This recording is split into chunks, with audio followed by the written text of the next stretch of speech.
Reborn as a villain, I took everything from the chosen one. यह एक काल्पनिक कथा है। इसमें प्रस्तुत सभी पात्र, घटनाएं, स्थान और परिस्थितियां लेखक की कल्पना का परिणाम हैं। इनका किसी भी वास्तविक व्यक्ति, समुदाय, जाति, संस्कृति, समाज या धर्म से कोई संबंध नहीं है। ये कहानी 18 वर्ष या उससे अधिक आयु के दर्शकों के लिए है। इसमें हिंसा, रोमांस, परिपक्व विषय या ऐसी भाषा हो सकती है जो बच्चों के लिए उपयुक्त नहीं है। कृपया अपने विवेक से सुनें। इस कहानी का उद्देश्य केवल मनोरंजन है। हमारा किसी भी व्यक्ति, समुदाय, धर्म या संस्कृति की भावनाओं को आहत करने का कोई इरादा नहीं है। इस नॉवल का संपूर्ण श्रेय इसके मूल लेखक और प्रकाशक को जाता है। हम इस कहानी के लेखक नहीं हैं। हमारा कार्य केवल इस उपन्यास को हिंदी ऑडियो स्वरूप में अपनी आवाज़ के माध्यम से प्रस्तुत करना है। सबसे पहले आपका दिल से धन्यवाद कि आपने हमारे चैनल द नॉवल को इतना प्यार और समर्थन दिया। आपके लाइक, कमेंट और सपोर्ट की वजह से हम लगातार आपके लिए बेहतरीन नॉवेल्स लेकर आ रहे हैं।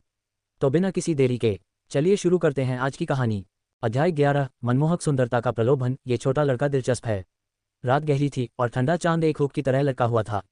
पहाड़ी के बाहरी इलाके में चलने वाली ठंडी हवा मानो एक कंपा देने वाला मजाक लेकर आ रही थी, जो बार बार लिनतियान के लाल गालों को छू रही थी। उसने तलवार की मूठ को कसकर पकड़ लिया। जंगल के खाली रास्ते पर अपना व्यर्थ क्रोध निकालने के बाद कपास को भूसे मारने की घुटन भरी निराशा ने उसकी छाती को हिंसक रूप से ऊपर नीचे कर दिया। वरिष्ठ लिनतियान ने बर्फीली हवा में गहरी सांसें लीं और अपने दिल में उठ रही बुरी आग को जबरदस्ती दबाया। उसने अपनी दिव्य चेतना से अपने दाहिने हाथ पर मौजूद रहस्यमयी काले लोहे के छल्ले को टटोला और उसकी आवाज़ में शिकायत का भाव था, मानो वह पुष्टि की तलाश में हो। तुमने अभी देखा ना, वह बुरी हद से ज्यादा घमंडी है। वह तो बस सजा के तौर पर गुहान क्लिफ पर भेजा गया एक कैदी है। उसे मेरे सामने इतना आकर दिखाने का क्या हक है? रहस्यमय काले लोहे के छल्ले के अंदर, धूसर दिव्य आत्मा के स्थान के भीतर, जीमेयर हवा में आलस से एक तरफ लेटी हुई थी और अभी अभी उस सदियों पुरानी आत्मा को पोषण देने वाली लकड़ी की हल्की सी खुशबू से महक रही थी। लिनतियान की शिकायत सुनकर उसकी आत्मा को मोह लेने वाली लोमड़ी जैसी आंखों में स्पष्ट तिरस्कार और अधीरता की एक झलक दिखाई दी। बच्चा तो बच्चा ही होता है। मामूली सी परेशानी आने पर वह चीखने चिल्लाने लगता है, यहाँ तक कि अपनी बुनियादी भावनाओं पर भी काबू नहीं रख पाता। इस नश्वर शरीर को बर्बाद करना वाकई दुखद है। हालांकि उसके दिल में घृणा भरी हुई थी, लेकिन जब जीमेयर की आवाज़ लिनतियान के मन तक पहुंची तो उसने एक कमजोर स्वर धारण किया जिसमें एक वरिष्ठ की दयालुता झलक रही थी। खांसी, खांसी, छोटी लिन, जल्दबाजी मत करो। उसने बनावटी ढंग से आह भरी। अभी अभी इस दिव्य आत्मा के अंश को स्थिर करने के लिए मैंने अपना सारा ध्यान आपके द्वारा प्रवाहित तारा और चंद्रमा की आध्यात्मिक ऊर्जा में लगा दिया और बाहर क्या हो रहा है उस पर ध्यान नहीं दिया। अमृतत्व का मार्ग लंबा है। एक तुच्छ राहगीर के लिए अपने मूल हृदय को क्यों परेशान करना? जल्दी करो, अपना ध्यान केंद्रित करो और साधना जारी रखो। लिनतियान इस गहन और धार्मिक उपदेश से स्तब्ध रह गया। हालांकि वह अब भी क्रोधित था, लेकिन वह केवल दांत पीसकर फिर से पालती मारकर बैठ गया और आंखें बंद करके स्वयं को साधना की अवस्था में ले जाने के लिए विवश हो गया। उसे इस बात का जरा भी अंदाजा नहीं था कि जिस समय उसकी दयालु दादी जैसी वरिष्ठ उसे नजरअंदाज कर रही थी, उसी समय एक और तीव्र और भेदक दिव्य चेतना ने चुपचाप उस रहस्यमय काले लोहे के छल्ले की बाधा को भेद दिया था। रात में फैली एक कोमल पतली लता की तरह उसने सटीकता से गूई का पीछा किया, जो पहले ही 100 झांग दूर जा चुका था। जंगल में टहल रहे गूई को केवल अपनी बाहों के बीच हल्की सी गर्मी महसूस हुई। एक मनमोहक आवाज, जो मानो अपने साथ एक गर्म सुगंधित हवा का झोंका लेकर आए हो, सीधे उसके मन की गहराई में गूंज उठी। छोटे लड़के, तुम इतनी तेजी से क्यों चल रहे हो? तुमने इस रखेल को लकड़ी के उस छोटे से टुकड़े की हल्की सी खुशबू ही सूंघने दी और फिर मुड़कर भाग गए। तुम्हारा यह निर्दयी रवैया इस रखेल को बहुत दुखी कर रहा है। गूई के कदमों की आहट पल भर के लिए क्षणिक रूप से रुक गई। उसकी आंखों में आश्चर्य की एक झलक दिखाई दी। उसने पहले सोचा था कि दाव एकीकरण चरण की ये दिव्य आत्मा अभी अभी जागृत हुई है और कम से कम एक उच्च स्तरीय वरिष्ठ की तरह व्यवहार करेगी या कुछ दिनों तक सावधानीपूर्वक अवलोकन करेगी। उसे इस जादूगरनी से इतनी सीधी बात करने और लिनतियान की नाक के नीचे ही यह दोहरी रणनीति खेलने की हिम्मत करने की उम्मीद नहीं थी। उसने तुरंत अपने मन को स्थिर किया। उसके होठों के कोने पर एक शांत मुस्कान फैल गई और उसने एक दिव्य चेतना संचार के साथ जवाब दिया। वरिष्ठ की बातें इस कनिष्ठ को गलत लगीं। उस सहस्राब्दी आत्मा को पोषण देने वाली लकड़ी के औषधीय गुण बहुत प्रबल हैं। मुझे डर था कि चूंकि वरिष्ठ बहुत लंबे समय से सो रहे हैं, इसलिए आप इसे सहन करने के लिए बहुत कमजोर होंगे, इसलिए मैंने धीरे धीरे करने पर जोर दिया। अगर मैंने सचमुच इसे एक ही बार में आप पर थोप दिया तो मुझे डर है कि आपकी कोमल दिव्य आत्मा इसे सहन नहीं कर पाएगी। ये सुनकर रहस्यमयी काले लोहे के घेरे के अंदर मौजूद जीमेयर ने चांदी की घंटी जैसी मधुर हंसी हंस दी। ये हंसी गूई के दिमाग में गूंज रही थी, मानो हजारों छोटे छोटे ब्रश धीरे धीरे उसके दिल की नोक को खरोंच रहे हों। ओह, आपकी आवाज़ सुनकर तो ऐसा लगता है कि आप कोई विशेषज्ञ हैं जो महिलाओं का सम्मान करना जानते हैं। जीमेयर ने और भी मोहक मुद्रा अपना ली। उनकी दिव्य चेतना का आकर्षण और भी गहरा हो गया, यहाँ तक कि उसमें थोड़ी शरारत भी झलक रही थी। लेकिन तुम तो अभी बहुत छोटे हो, तुम्हें असहनीयता के बारे में क्या पता? जब ये पूज्यवर मध्य मैदानों में विचरण करते थे तब मैंने किस किस तरह के भयंकर तूफान नहीं देखे थे। मुझे बस इतना डर है कि तुम्हारा छोटा सा शरीर मेरी इस अथाह भूख को संतुष्ट करने के लिए पर्याप्त रूप से कमजोर है। उद्धरण चिन्ह। गूई इस दाव एकीकरण चरण के विशेषज्ञ की अभद्र टिप्पणियों से भयभीत नहीं हुआ, बल्कि उसने पलटवार करने का अवसर लिया।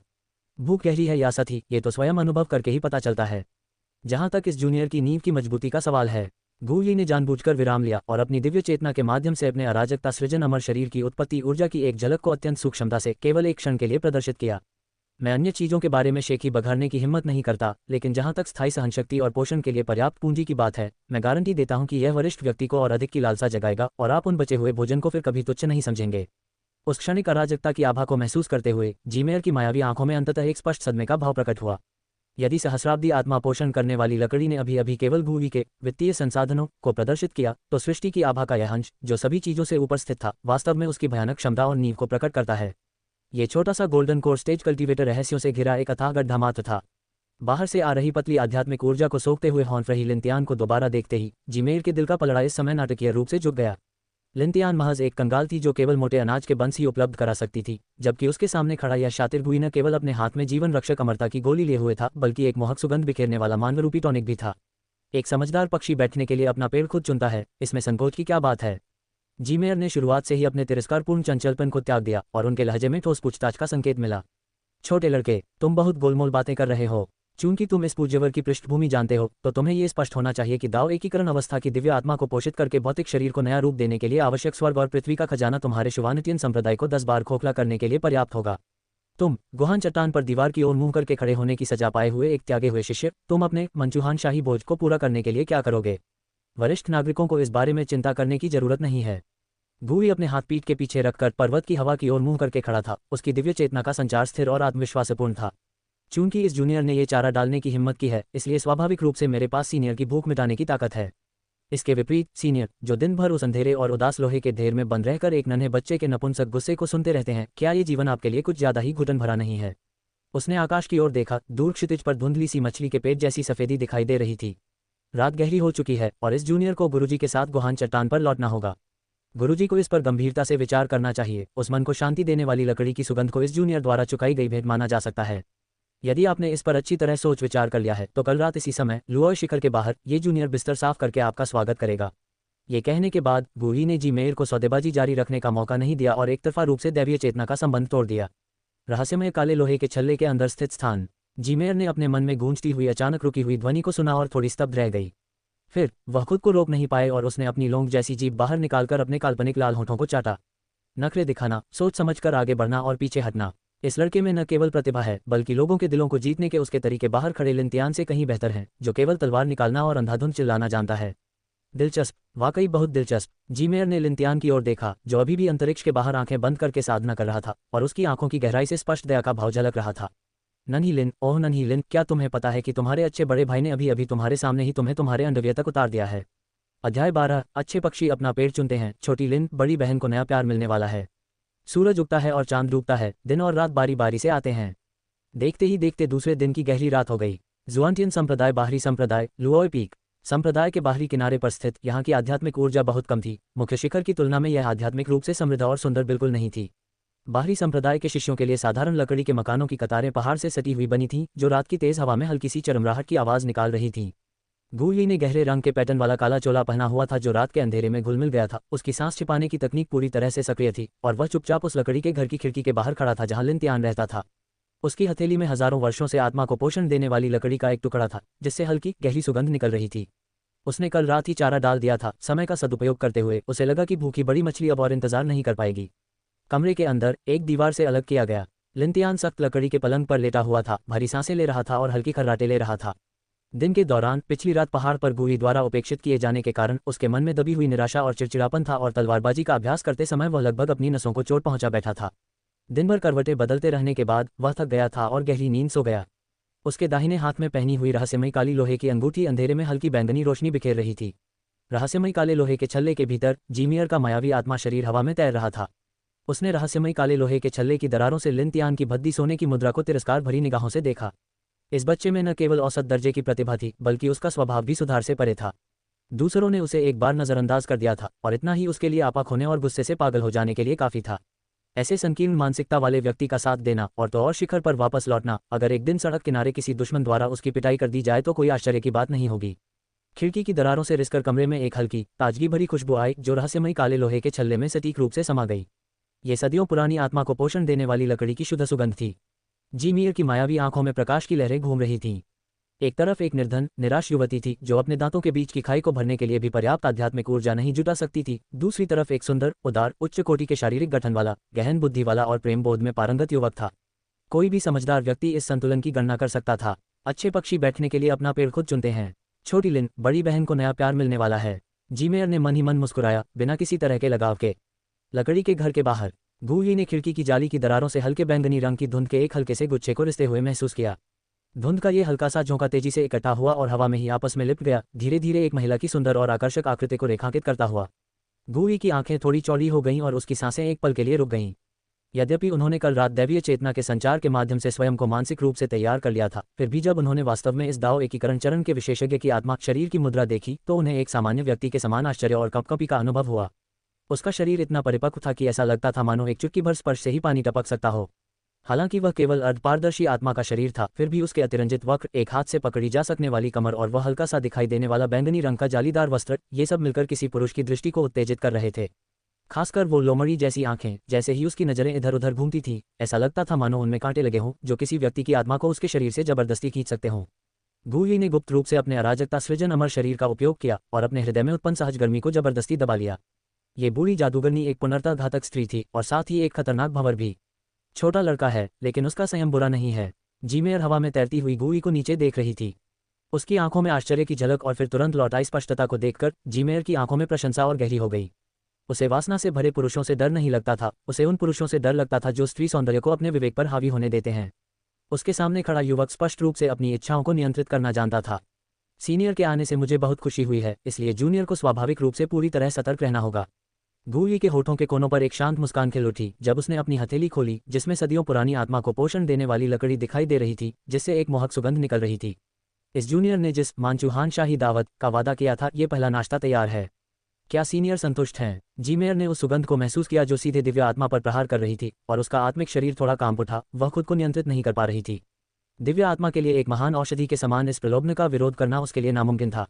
वह खिलखिला उठी, उसकी आकृति बैंगनी प्रकाश की एक लकीर में बदल गई, हवा में एक सुंदर चाप बनाते हुए सीधे गूई की हथेली में मौजूद सहस्राब्दी आत्मा पोषण करने वाली लकड़ी में समा गई। मैं इस छोटे से जीव को विवेकशील मानूंगा। मुझे यह नया घर काफी पसंद है।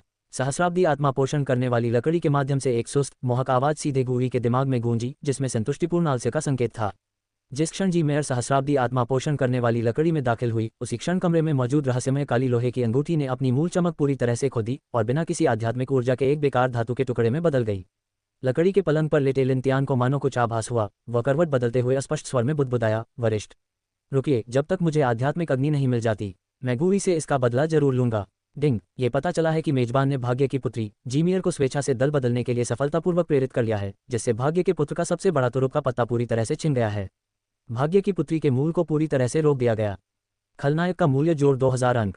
खाते में खलनायक की प्रतिष्ठा में अचानक आई जबरदस्त उछाल को देखकर गूई बहुत खुश हुआ। उसने आराम से सहस्राब्दी आत्मा पोषण करने वाली लकड़ी को अपने सीने से लगा लिया, अपने दिल के करीब। जब तक सीनियर को ये पसंद है तब तक ठीक है। गूई ने खिड़की की दरारों से कमरे में सो रहे लिनतियान को देखा और अपनी दिव्य चेतना का उपयोग करके अपनी गोद में मौजूद जीमेयर से संवाद किया। रात गहरी है और ओस बहुत तेज है, इस ठंडी हवा में इस जूनियर के लिए सीनियर को पकड़ने देना उचित नहीं होगा। वह मुड़ा, उसकी निगाह लिनतियान के घर के बगल में स्थित खाली लकड़ी के मकान पर पड़ी, जिसका उपयोग आमतौर पर विविध वस्तुओं को रखने के लिए किया जाता था, और उसके होठों की मुस्कान और भी गहरी हो गई।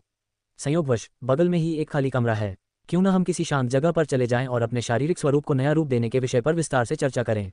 अध्याय 13, बिल्कुल बगल में। लुओए पीक के शांत बाहरी इलाके में रात की हवा के कारण जर्जर लकड़ी की खिड़की की जाली चरमरा उठी। गूई ने लिनतियान के कमरे के बगल वाले खाली कमरे का दरवाजा धक्का देकर खोल दिया, जिसका इस्तेमाल तरह तरह की चीजें रखने के लिए किया जाता था। एक पुरानी सी गंध ने उसका स्वागत किया और छत में एक छेद से चांदनी छनकर कमरे के अंदर बिखरे हुए भूसे के कुछ गट्ठों और एक टूटी हुई लकड़ी की मेज को रोशन कर रही थी। उसने अपने पीछे लकड़ी का दरवाजा बंद कर दिया। ये लकड़ी की झोपड़ी लिनतियान के रहने के कमरे से केवल एक दीवार से अलग थी। ये चीड़ की खुरदरी पट्टियों को जोड़कर बनाई गई एक पतली दीवार थी। बगल के कमरे से लिनतियान की भारी और थोड़ी बेचैन सांसें लकड़ी के बीच के गैप से होकर गूई के कानों तक साफ सुनाई दे रही थीं। गूई ने अपनी हथेली को थोड़ा सा खोला और उस सहस्राब्दी आत्मा पोषण करने वाली लकड़ी से कोमल काली रोशनी की एक परत निकली। लकड़ी के रेशों से बैंगनी धुएं का एक हल्का सा गुबार घुमावदार ढंग से उठा, जो ठंडी चांदनी में तेजी से आपस में लिपटकर संघनित हो गया। खिड़की के बाहर कुछ क्षण पहले जो प्रेत जैसा कुछ दिखाई दे रहा था, जिसे हवा कभी भी उड़ा ले जा सकती थी, उसकी तुलना में जीमेयर का आत्मिक शरीर अब काफी अधिक ठोस हो गया था। ये सब इस उच्च श्रेणी की आत्मा को पोषण देने वाली लकड़ी से मिले थोड़े समय के पोषण के कारण संभव हुआ था। एक पारदर्शी बैंगनी घूंघट ने मुश्किल से उसके सुंदर और मोहक भरे पूरे शरीर को ढका हुआ था और उसके नंगे पैर भेड़ की चर्बी से सने जैड पत्थर की तरह जमीन से 1 इंच ऊपर मंडरा रहे थे। उसने आलस से अपनी कमर फैलाई, उसकी लोमड़ी जैसी आंखें लहरों की तरह चमक रही थीं और वह इस जर्जर कमरे को ऊपर से नीचे तक देख रही थी जो पूरी तरह से खाली था। छोटे लड़के, तुमने मुझे यहाँ लाने के लिए इतनी मेहनत की और तुम इस तरह की जगह पर गहराई से छानबीन करने का इरादा रखते हो? जीमेयर के लाल होंठ हल्के से खुल गए। गूली ने चुप रहने का इशारा करते हुए अपनी तर्जनी उंगली होठों पर रखी और धीमी आवाज में कहा, वरिष्ठ, कृपया अपने शब्दों पर ध्यान दें। ये लकड़ी की दीवार टिड्डे के पंख जितनी पतली है और लिंतियान ठीक बगल में है। अगर आप उसे जगह देंगे और उसे बता देंगे कि जिस वरिष्ठ के लिए वह दिन रात तरसता है वह आधी रात को मेरे कमरे में आ गया, तो मुझे डर है कि उसे तुरंत ही ऊर्जा का विचलन हो जाएगा। लिंतियान बिल्कुल बगल में है। ये शब्द सुनकर जीमेर ने न केवल कोई संयम नहीं दिखाया बल्कि उसकी आंखों में उत्साह की एक चमक दिखाई दी, मानो उसे डर हो कि दुनिया में पहले से ही काफी अराजकता न हो। जैसे उसे कोई मजेदार शिकार मिल गया हो। वह गुई के और करीब आ गई, लगभग उसकी छाती से चिपक गई। आत्मा को पोषण देने वाली लकड़ी की हल्की सुगंध और एक स्त्री के शरीर की गंध से मिश्रित वह अनोखी खुशबू सीधे गुई की नाक में घुस गई। डरने की क्या बात है? जीमेर ने अपनी आवाज धीमी नहीं की बल्कि गुई के कान में झुककर मधुर स्वर में बोली, उस लड़के की बुद्धि मंद है, वो मरे हुए सुअर की तरह सोता है। अगर उसे कोई हलचल सुनाई भी दे तो वो सोचेगा कि पहाड़ों में कोई जंगली बिल्ली साथी को पुकार रही है। बोलते हुए उसने अपनी पतली कोमल उंगली आगे बढ़ाई जो देखने में तो मायावी थी लेकिन छूने पर थोड़ी ठंडी लगती थी और गुई की छाती पर वृत्त बनाने लगी। तुम ही हो, नन्हे से, जो बड़ी बड़ी बातें करते हो। तुम मुझे इस सुनसान जंगल में ले आए हो जहां बगल में ही एक जीवित व्यक्ति सो रहा है। कहीं तुम उस तरह के चांदी जैसे पीतल के भले की नोक तो नहीं हो जिसे सिर्फ देखा जा सकता है, खाया नहीं जा सकता? गुई की सांस एक पल के लिए रुक गई और उसके पेट के निचले हिस्से में भयंकर आग का गोला उठ उठा। अपनी दिव्य आत्मा की स्थिति पर भरोसा करते हुए और इस बात से आश्वस्त होकर कि वह ऐसे वातावरण में ज्यादा शोर मचाने की हिम्मत नहीं करेगा जहां दीवारों के भी कान होते हैं, ये बूढ़ी राक्षसी बेरहमी से उसकी सीमा को रौंद रही थी। बगल वाले कमरे में लकड़ी के पलंग से एक हल्की सी चरमराहट की आवाज आई। स्पष्ट था कि लिंतियान करवट बदल चुका था। शांत रात में यह आवाज असाधारण रूप से स्पष्ट थी। जीमेयर के आत्मिक शरीर ने तालमेल बिठाते हुए एक नखरीली चीख निकाली। जानबूझकर कमजोर और चौंकी हुई मुद्रा बनाते हुए वह धीरे से गुई के आलिंगन में झुक गई, फिर भी उसके मुंह से और भी आक्रामक और अश्लील शब्द निकले।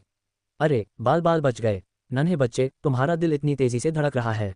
अगर तुम में हिम्मत नहीं है तो क्यों न तुम वहीं आज्ञाकारी होकर खड़े रहो और मुझे तुम्हें हेहुआ संप्रदाय की परमानंद की कला सिखाने दो। गुई की आंखों की गहराई में तापमान पूरी तरह से गिर गया और उसकी जगह एक अथाह अंधकार छा गया। इस राक्षसी को जीवन और मृत्यु का कोई ज्ञान नहीं था। वह सचमुच सोचती थी कि वह शाकाहारी है। उसने अपने मन में उस खलनायक की दुकान को दृढ़ता से याद किया और अपना ध्यान उस सहायक गठन पर केंद्रित कर लिया जिस पर उसने पहले ही अपनी नजरें जमा रखी थीं। ध्वनिरोधी अवरोध अधिकतम सभी ध्वनियों और दिव्य चेतना के संकेतों को रोकता है, मेजबान की इच्छा के अनुसार आंतरिक प्रकाश और छाया को परिवर्तित करता है, द्वैध साधना और जादुई युद्ध के लिए आवश्यक है। कीमत 500 विलेन पॉइंट्स। मुक्ति दिलाओ, गुई ने मन ही मन सोचा। डिंग, 500 विलेन पॉइंट्स खर्च हो गए, रिडेम्पशन सफल रहा। सिस्टम की स्पष्ट सूचना ध्वनि के साथ नग्न आंखों से अदृश्य एक पारदर्शी लहर गुई को केंद्र मानकर एक अर्धगोलाकार आकार में फैल गई जिसने पूरे जर्जर भंडारण कक्ष को अपने भीतर कसकर सील कर दिया। बगल के कमरे से पत्तों से होकर गुजरती हवा की आवाज और लिंतियान की थोड़ी भारी सांसें जो कुछ क्षण पहले तक सुनाई दे रही थीं, पूरी तरह से बंद हो गईं। पूरा कमरा एकदम एकांत और शांत वातावरण में बदल गया।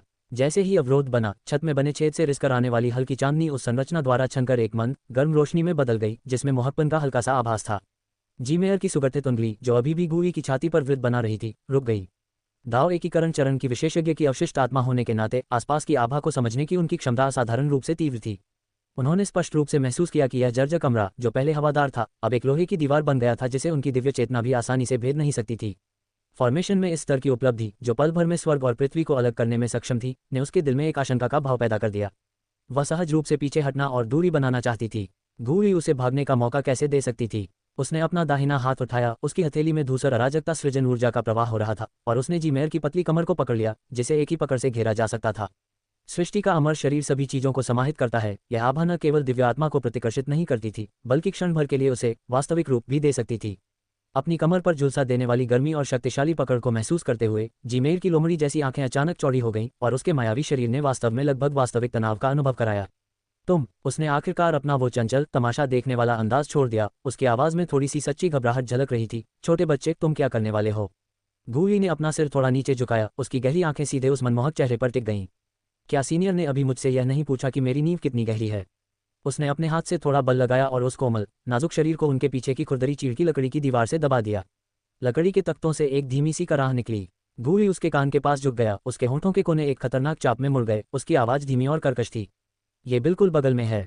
सीनियर, आप नहीं चाहेंगे कि आगे जो कुछ भी हो वह लिंतियान को पता चले, है ना? अध्याय 14 जादूगरनी। मैं तुम्हारे शारीरिक शरीर को नया आकार देने में तुम्हारी मदद करती हूँ। उन दोनों के संयुक्त भार के कारण खुरदरी चीड़ की तख्तियों से बनी दीवार धीमी खतरनाक कंपकंपी के साथ चरमरा उठी। गूई ने जी मेयर के सिर के पीछे एक हाथ मजबूती से रखा हुआ था। उसका दूसरा हाथ उसकी पतली लच्छेदार कमर को कसकर पकड़े हुए था। दोनों इतने करीब थे कि उनकी तपती सांसें साफ महसूस की जा सकती थीं। बगल वाले कमरे में, जो केवल एक दीवार से अलग था, लिन तियान बहुत बेचैनी से सो रहा था।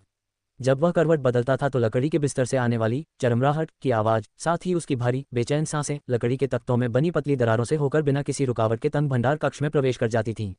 गूई की आंखों में स्पष्ट आक्रामकता को देखकर जीमेर की मायावी लोमड़ी जैसी आंखों में एक हल्की अगोचर घबराहट झलक उठी। दाव एकीकरण अवस्था की गरिमा ने उसे अपने मनमोहक व्यवहार को बनाए रखने के लिए बाध्य किया। छोटे बच्चे, तुम किसे डराने की कोशिश कर रहे हो? जीमेयर ने अपनी पारदर्शी कोमल भुजा को आगे बढ़ाया और उसे गूई की गर्दन में लपेट लिया। उसके लाल होंठ लगभग उसके कान के निचले हिस्से को छू रहे थे। उसने एक ऑर्किड की तरह सांस छोड़ी। उसकी आवाज़ में जानबूझकर उकसाने का भाव था। तुमने ये घेरा बहुत कसकर बना रखा है। क्या तुम्हें डर है कि तुम अपनी बड़ी बहन की ठीक से सेवा नहीं कर पाओगे और उस छोटे से निकम्मे के सामने अपनी इज्जत खो दोगे?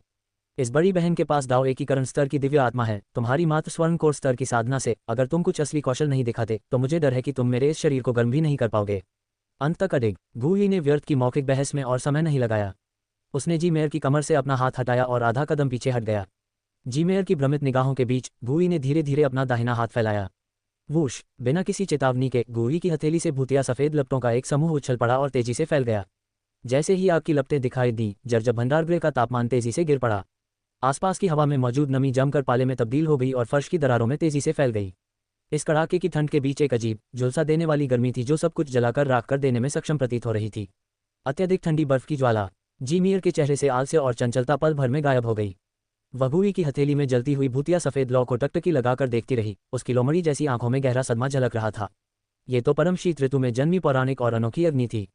ये संसार की समस्त बुराई का नाश करने वाली और साथ ही दिव्य आत्मा को शुद्ध करने का एक सर्वोच्च खजाना थी। यह ऐसी चीज थी जिसका अस्तित्व केवल प्राचीन ग्रंथों और किंवदंतियों में ही मिलता था। फिर भी उसके सामने खड़ी शुवानिटियन संप्रदाय की यह शिष्या इसे इतनी सहजता से आह्वान कर सकती थी। गूई ने उसे आश्चर्यचकित होने के लिए ज्यादा समय नहीं दिया।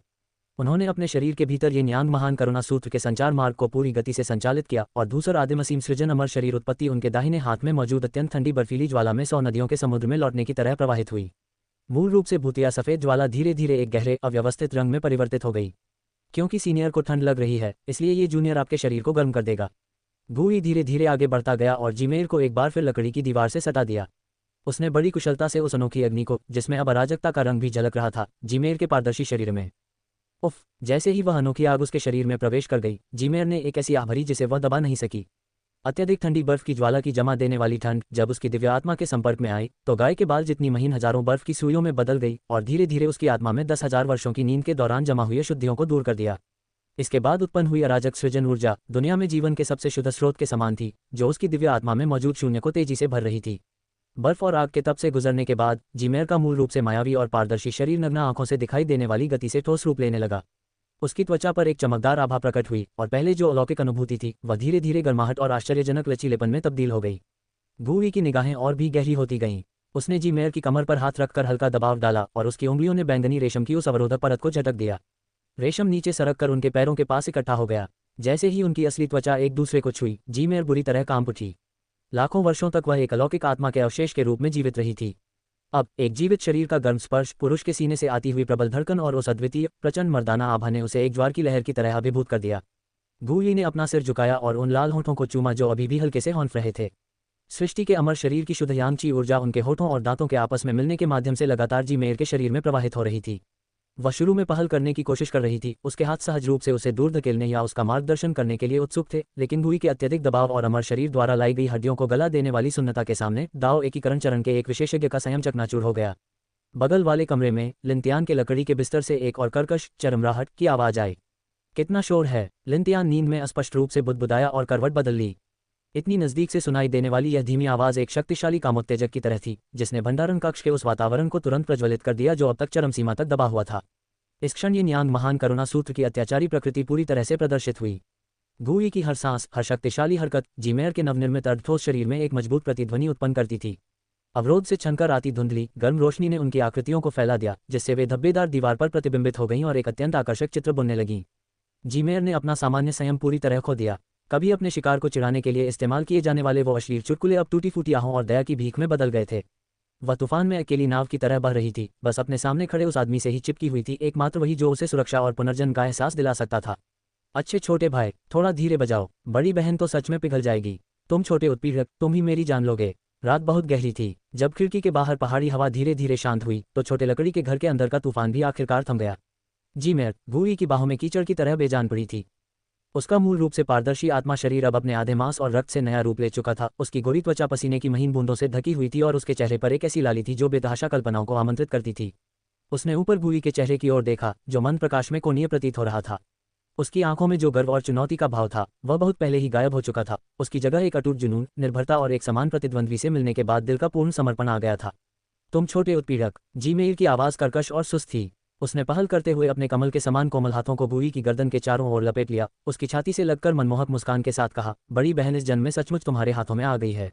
अब से बड़ी बहन तुम्हारी सबसे वफादार साथी होगी। तुम जहां भी इशारा करोगे बड़ी बहन वार करेगी। गूई ने उसके चिकने लंबे बालों को सहलाया, अपनी बाहों में वास्तविक गर्माहट और कोमलता का एहसास किया। उसकी आंखों में एक पल के लिए धूर्ता झलक उठी। डिंग, ये पता चला है कि होस्ट ने एक गुप्त उपलब्धि हासिल कर ली है। पहली बार कोरलक गल जीमियर के साथ गहन आत्मा द्वैत साधना प्राप्त कर ली है और सफलतापूर्वक उसकी पूर्ण शारीरिक और मानसिक निष्ठा प्राप्त कर ली है। रियल टाइम सेटलमेंट, पहली बार संभोग करने पर बोनस सक्रिय। पुरस्कार 1, खलनायक अंक जोड़ 2000। पुरस्कार 2, सहज आत्मा पोषण जादुई खजाना आत्मा शोधन दिव्य कड़ाहा। ये स्वर्ग और पृथ्वी के बीच शिकायतों और बेघर आत्माओं को स्वतः ही भस्म कर शुद्ध आत्मा शक्ति में परिवर्तित कर देता है, जिससे मेजबान और उसके साथी का पोषण होता है। पुरस्कार 3, प्राचीन दिव्य चेतना आक्रमण की गुप्त तकनीक दिव्य चेतना के 9 रूप। एक ही विचार से 10,000 भागों में विभाजित करने और अदृश्य रूप से मारने की क्षमता प्राप्त करने के लिए साधना करें। पुरस्कार 4, 1000 वर्षों तक शुद्ध दिव्य आत्मा की शक्ति बिना किसी हानि के सशक्तिकरण। जैसे ही नोटिफिकेशन की आवाज़ धीमी हुई, गूई के चेतना सागर में दम घोंटने के लिए पर्याप्त विशाल शीतलता की धारा अचानक प्रकट हुई। ये शक्ति अत्यंत शुद्ध थी, मानो 9 स्वर्गों से आया अमृत हो, जो गूई के दिव्य चेतना क्षेत्र को तेजी से पोषित और विस्तारित कर रही थी। गूई ने दबी हुई सी कराह निकाली, उसकी आंखें कसकर बंद थीं। उसकी आत्मा पर सीधे पड़े व्यापक एहसास के कारण उसकी बाहें थोड़ी सिकुड़ी हुई थीं। 1000 वर्षों की इस आत्मिक शक्ति के प्रभाव से उनकी चेतना का सागर कई गुना बढ़ गया। उनकी दिव्य चेतना, जो मूलतः केवल 100 झांक के दायरे तक ही सीमित थी, पारे की तरह फैल गई और पल भर में पूरे लुआय शिखर को घेर लिया। रात की हवा से हिलते पत्तों की बनावट, जमीन के नीचे रेंगते कीड़े मकोड़े और चींटियां, सब कुछ उनके मन में स्पष्ट रूप से दिखाई दे रहा था। दिव्य चेतना में आए इस तीव्र प्रवाह ने सीधे तौर पर उनके शरीर में मौजूद वास्तविक सार तत्व की उन्मत्त क्रिया को गति प्रदान की। उसके गहरे डांटियन में सतह पर अव्यवस्थित पैटर्न से ढका हुआ स्वर्णिम कोर हिंसक रूप से कांपने लगा। आकाश और पृथ्वी के बीच की आध्यात्मिक ऊर्जा को मानो एक जोरदार आह्वान मिला हो, जो लकड़ी के घर की दरारों को भेदते हुए आध्यात्मिक ऊर्जा के एक दृश्यमान भंवर में परिवर्तित हो गई और उन्मत्त रूप से गूई के शरीर में प्रवेश कर गई। दरार, उसके शरीर के भीतर से बेड़ियों के टूटने की एक तीखी आवाज आई। गूई ने धीरे धीरे अपनी आंखें खोली। धुंधले लकड़ी के घर में तेज रोशनी की 2 ठोस किरणें चमकी और गायब हो गईं। Golden core late stage. उसने अपनी मुट्ठी भींच ली, अपने शरीर में कई गुना बढ़ चुकी भयानक शक्ति को महसूस करते हुए, साथ ही अपनी चेतना के सागर में मौजूद छोटे कांसे के कड़ाहे से निकल रही प्राचीन और वीरान आभा को महसूस करते हुए, और उसके होठों पर मुस्कान पूरी तरह खिल उठी। गूई ने अपने बाहरी दबाव और आभा को नियंत्रित करते हुए थकान से सो रही जीमेर को धीरे से उठा लिया। सहस्राब्दी आत्मा पोषण करने वाली लकड़ी का टुकड़ा हल्का सा चमक रहा था और जीमेर आज्ञाकारी रूप से बैंगनी प्रकाश की एक लकीर में परिवर्तित हो गई और अपने नवनिर्मित अर्धभौतिक शरीर का पोषण करने के लिए वापस लकड़ी में समा गई। ये सब करने के बाद गूई ने उनके चारों ओर लगी ध्वनिरोधक परत को हटा दिया। रात की हवा और कीड़ों की आवाजें उसके कानों में गूंजने लगीं। गूई ने अपने कपड़े ठीक किए, जर्जर लकड़ी का दरवाजा खोला और बाहर निकल गया। उसने अपना सिर झुकाया, उसकी निगाहें उस पतली लकड़ी की दीवार को पार करते हुए उस लकड़ी के पलंग पर टिक गई जहां लिन तियान गहरी नींद में सो रहा था। उसकी आंखों में एक गहरी, चंचल और आशा भरी चमक दिखाई दी। मुझे आश्चर्य है कि जब हमारा भाग्य का पुत्र कुछ घंटों में जागेगा और पाएगा कि उसका सबसे बड़ा तुरुप का पत्ता लोहे के एक बेकार टुकड़े में बदल गया है, तो उसके चेहरे पर किस तरह की अद्भुत अभिव्यक्ति होगी। गूई मन ही मन मुस्कुराया। उसकी आकृति एक पल के लिए चमकी, एक सफेद परछाई में बदल गई और लुआय शिखर की रात में गायब हो गई। अध्याय 15, खजाना ढूंढने वाला चूहा भेजा गया। लिन तियान का अवसर आ रहा है। भोर की पहली किरणें फूट पड़ीं, उनकी हल्की नीली किरणें लुआय शिखर के चारों ओर फैली धुंध की परतों को भेदती हुई आगे बढ़ीं। नौकरों की साधारण कच्ची लकड़ी की झोपड़ी के अंदर सुबह सुबह की विशिष्ट नमी भरी ठंडक हवा में व्याप्त थी। लिन तियान लकड़ी के सख्त तख्ते वाले पलंग पर लेटा हुआ था। उसकी भारी पलकें कुछ क्षणों के लिए संघर्ष करती रहीं, फिर उसने धीरे धीरे अपनी लाल आंखें खोलीं। पिछली रात तलवारबाजी के अभ्यास से हुई निराशा, गूई द्वारा नजरअंदाज किए जाने की शर्मिंदगी और पूरी रात के निराधार दुर्स्वप्नों ने उसके शरीर को इस तरह दर्द से भर दिया मानो उसमें सीसा भरा हो। उसने ठंडी हवा में गहरी सांस ली, आदत के अनुसार अपना दाहिना हाथ उठाया और अपने अंगूठे के ऊपरी हिस्से से अपनी तर्जनी उंगली पर मौजूद रहस्यमयी काले लोहे की अंगूठी को धीरे से सहलाया। वरिष्ठ, भोर हो गई है, लिन तियान ने मन ही मन धीमी आवाज में पुकारा। उसकी आवाज में सुबह की सुस्ती और आदतन निर्भरता का भाव झलक रहा था। मौन, उसके मन में कोई प्रतिक्रिया नहीं हुई, न ही वह सामान्य आलसी, चंचल और रहस्यमय स्त्री आवाज सुनाई दी। लिंतियान एक पल के लिए स्तब्ध रह गया, उसे लगा कि वह बहुत जल्दी जाग गया है और सीनियर अभी भी गहरी नींद में सो रहा है। उसने अपने डांटियन में नवपुनर्प्राप्त आध्यात्मिक ऊर्जा के धुंधले अंश को सक्रिय किया और धीरे धीरे उसे अपनी मेरिडियन के माध्यम से रहस्यमय काले लोहे के छल्ले में निर्देशित किया, उस दिव्य आत्मा के स्थान के द्वार पर दस्तक देने का प्रयास किया। जैसे ही उसकी आध्यात्मिक ऊर्जा ने रहस्यमय काले लोहे के छल्ले को छुआ, यह ऐसा था जैसे मिट्टी का बैल समुद्र में प्रवेश कर रहा हो, इससे एक भी लहर नहीं उठी। इतना ही नहीं, लिंतियान ने यह देखकर भयभीत हो गया कि यह रहस्यमय अंगूठी, जिसमें मूल रूप से एक विशाल स्थान समाहित था और जो लगातार स्पष्ट उतार चढ़ाव उत्सर्जित करती थी, अब पूरी तरह से निर्जीव लोहे के टुकड़े में बदल गई थी। उसकी दिव्य आत्मा के साथ उसका जो सूक्ष्म संबंध था, वह पूरी तरह से टूट चुका था। वरिष्ठ जी। लिंतियान लकड़ी के तख्ते वाले पलंग से अचानक उठ बैठा, उसके चेहरे का सारा रंग पल भर में उड़ गया। उसने ठीक से कपड़े पहनने की भी जहमत नहीं उठाई, दोनों हाथों से अंगूठी को कसकर पकड़े हुए अपने शरीर में बची हुई सारी आध्यात्मिक ऊर्जा को उसमें झोंकने के लिए बेताब था। कोई जवाब नहीं मिला। ठंडे लोहे ने उसकी हथेली में दर्दनाक चुभन पैदा की, फिर भी उससे जरा सी भी गर्माहट नहीं मिली। घबराहट नामक एक भावना कांटेदार लताओं की तरह लिंतियान के दिल के चारों ओर कसकर लिपट गई। क्या ऐसा हो सकता है कि सीनियर कल रात अपने अक्षम गुस्से के कारण आवेश में आकर चले गए हों, या फिर उस कमीने गूली ने उसकी पीठ पीछे कुछ किया? कुछ असंभव नहीं। लिंतियान ने अपने निचले होंठ को जोर से काट लिया। दर्द ने उसे घबराहट से उबरने और थोड़ी बहुत तर्कसंगतता हासिल करने में मदद की। गूवी कल रात उसके पास से बिना उसकी ओर देखे ही गुजर गया था, वह दूर से इस उच्च स्तरीय जादुई खजाने के साथ छेड़छाड़ कैसे कर सकता था? जहां तक सीनियर के जाने की बात है, वह तो और भी हास्यास्पद थी। सीनियर ने खुद ही यह कहा था, वह अब एक अवशेष आत्मा का एक छोटा सा अंश मात्र थी और उसे पोषित करने के लिए उसकी आध्यात्मिक ऊर्जा के बिना वह घेरे को छोड़ने के आधे दिन के भीतर ही आत्मा के उड़ जाने और आत्मा के बिखरने का अनुभव करेगी। पूरे शुवानटियन संप्रदाय में उसके अलावा और कौन उसे पालने पोसने का खर्च उठा सकता था? उसके पास बिल्कुल कोई दूसरा विकल्प नहीं था। कल रात जब मैंने जबरदस्ती अपनी साधना तकनीक का इस्तेमाल करके तारा और चंद्रमा की आध्यात्मिक ऊर्जा को आकर्षित करने की कोशिश की, तो मैं शायद बहुत चिंतित था, जिससे समस्या उत्पन्न हुई। वरिष्ठ ने मेरी हृदय नसों की रक्षा करने के लिए अपनी सारी आत्मा शक्ति समाप्त कर दी होगी और गहरी नींद में सो गई। लिंतियान ने अपने दिल में इस घटनाक्रम का तार्किक स्पष्टीकरण खोजने की पुरजोर कोशिश की, और जितना अधिक वह इसके बारे में सोचता गया, उतना ही उसे यकीन होता गया कि यही सच होना चाहिए। सीनियर इतना कमजोर था कि उसकी रक्षा करने के लिए, एक अक्षम जूनियर की रक्षा करने के लिए, उसने अपनी ओरिजिन की सीमा से अधिक खर्च कर दिया था। और कल रात ही वह उसकी बेरुखी के बारे में शिकायत कर रहा था। उसके हृदय में तीव्र अपराधबोध और आत्मनिंदा की लहर दौड़ गई, जिसके तुरंत बाद एक हताश दृढ़ संकल्प की भावना उत्पन्न हुई। स्वर्ग और पृथ्वी की आध्यात्मिक अग्नि। हाँ, वरिष्ठ ने एक बार कहा था कि पर्वत के पीछे गुप्त क्षेत्र में स्वर्ग और पृथ्वी की आध्यात्मिक अग्नि का एक समूह छिपा हुआ है। लिंतियान ने अचानक अपना सिर उठाया, उसकी आंखों में उन्मादी ज्वाला जल रही थी। जब तक मुझे आध्यात्मिक अग्नि का वह समूह मिल जाता है, तब तक न केवल मेरी साधना में बहुत तेजी से सुधार होगा, बल्कि वह विशाल शुद्ध ऊर्जा निश्चित रूप से वरिष्ठ को पुनर्जीवित करने में सक्षम होगी। वह झटपट बिस्तर से उठा, जल्दी से अपनी फीकी पड़ चुकी धूसर रंग की बाहरी संप्रदाय की शिष्य वर्दी पहनी और अपने बिस्तर के सिरहाने से मानक लंबी तलवार उठा ली। लकड़ी का दरवाजा खोलते हुए लिंतियान ने लुओए चोटी की ठंडी सुबह की हवा का सामना किया, मुख्य चोटी पर गुहान चट्टान की दिशा में आखिरी बार देखा, और उसके होठों के कोने पर एक क्रूर ठंडी मुस्कान फैल गई। बूढ़ी, तुम गुहान चट्टान पर अपनी ठंडी हवा का आनंद लेते रह सकते हो। एक बार जब मैं पर्वत के पीछे स्थित गुप्त लोक से आध्यात्मिक अग्नि को प्राप्त कर लूंगा, तो उस दिन है मेरे महान और शक्तिशाली वरिष्ठ भाई, तुम मेरे पैरों तले पूरी तरह कुचले जाओगे। एक पल भी संकोच किए बिना लिंतियान सुबह की धुंध में छलांग लगाकर पीछे मुड़े बिना ही पहाड़ के पीछे स्थित निषिद्ध भूमि की ओर सरपट दौड़ने लगा। उसी समय गुहान चट्टान के तल पर लान्यू पीक स्थित है। सल्फर की गर्म सुगंध ने घाटी के अंदर की कड़ाके की ठंड को पूरी तरह से दूर कर दिया था। गूई गर्म पानी के कुंड के किनारे चुपचाप खड़ा था, उसके सफेद वस्त्र हवा में धीरे धीरे लहरा रहे थे। पूल में फी युएचान गर्म जैड पत्थर के किनारे से टेक लगाकर बैठी थी, उसकी सांसें लंबी और स्थिर थीं। शीत विष को पूरी तरह से मिटाने की प्रक्रिया ने जाहिर तौर पर उसे बहुत थका दिया था। ये बर्फीली ठंड से पीड़ित स्वामी, जो आमतौर पर बहुत ऊंचा और शक्तिशाली होता था, इस समय एक असहाय नश्वर स्त्री की तरह सो रहा था।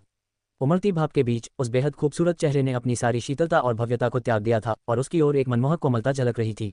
गूई ने उसे परेशान नहीं किया। उसने अपनी संग्रहण अंगूठी से एक गर्म विकिरण उत्सर्जित करने वाला फ्लेमसन जेड निकाला और उसे धीरे से तालाब के किनारे स्थित फॉर्मेशन आई पर रख दिया, ये सुनिश्चित करते हुए कि सुबह की ओस के कारण इस छोटे से क्षेत्र का तापमान कम न हो जाए। ये सब करने के बाद गूई मुड़ा और घाटी से बाहर चला गया। जैसे ही उसने संरचना के किनारे से बाहर कदम रखा, उसकी चेतना के सागर में एक हल्की लहर फैल गई। मेरे प्यारे, इतनी जल्दी उठ गए? कल रात इतनी करवटें बदलने के बाद भी तुम्हारा शरीर काफी तंदुरुस्त है ना? जीमेयर की आवाज अपनी सुस्ती के बीच असीम आकर्षण से भरी हुई सीधे उसके दिमाग में गूंजी, और साथ ही गूई की छाती से लगी सहस्राब्दी आत्मा पोषण करने वाली लकड़ी को भी साथ ले गई। इस आवाज के साथ ही गूई की आंखों के सामने प्रकाश और छाया थोड़ी थोड़ी देर के लिए झिलमिला उठी। गूई के कंधे पर बैंगनी रंग के हल्के जालीदार कपड़े में लिपटी हुई एक मायावी हथेली के आकार की आकृति स्वाभाविक रूप से संघनित होकर आकार लेने लगी। यह एक अनुकरणात्मक प्रेत था जिसे जीमेयर ने अपनी दिव्य चेतना और उच्च श्रेणी की आत्मा पोषण करने वाली लकड़ी का उपयोग करके गूई की इंद्रियों में प्रक्षेपित किया था। गूई के अलावा कोई और इसे अनुभव नहीं कर सकता था। इस समय जीमेयर की आंखें वसंत ऋतु की चमक से भरी हुई थी, उनमें मुरझाई हुई आत्मा का कोई निशान नहीं बचा था। उन लोमड़ी जैसी आंखों में पूरी तरह से पोषित होने के बाद प्रेम का फल चखने वाले व्यक्ति की तरह कामुकता झलक रही थी। गूली ने अपना सिर घुमाया और अपने कंधे पर बैठी उस मनमोहक सुंदरी को देखा, जिसके सुंदर पैर हवा में लटक रहे थे और उसके होठों पर एक अर्थपूर्ण मुस्कान आ गई।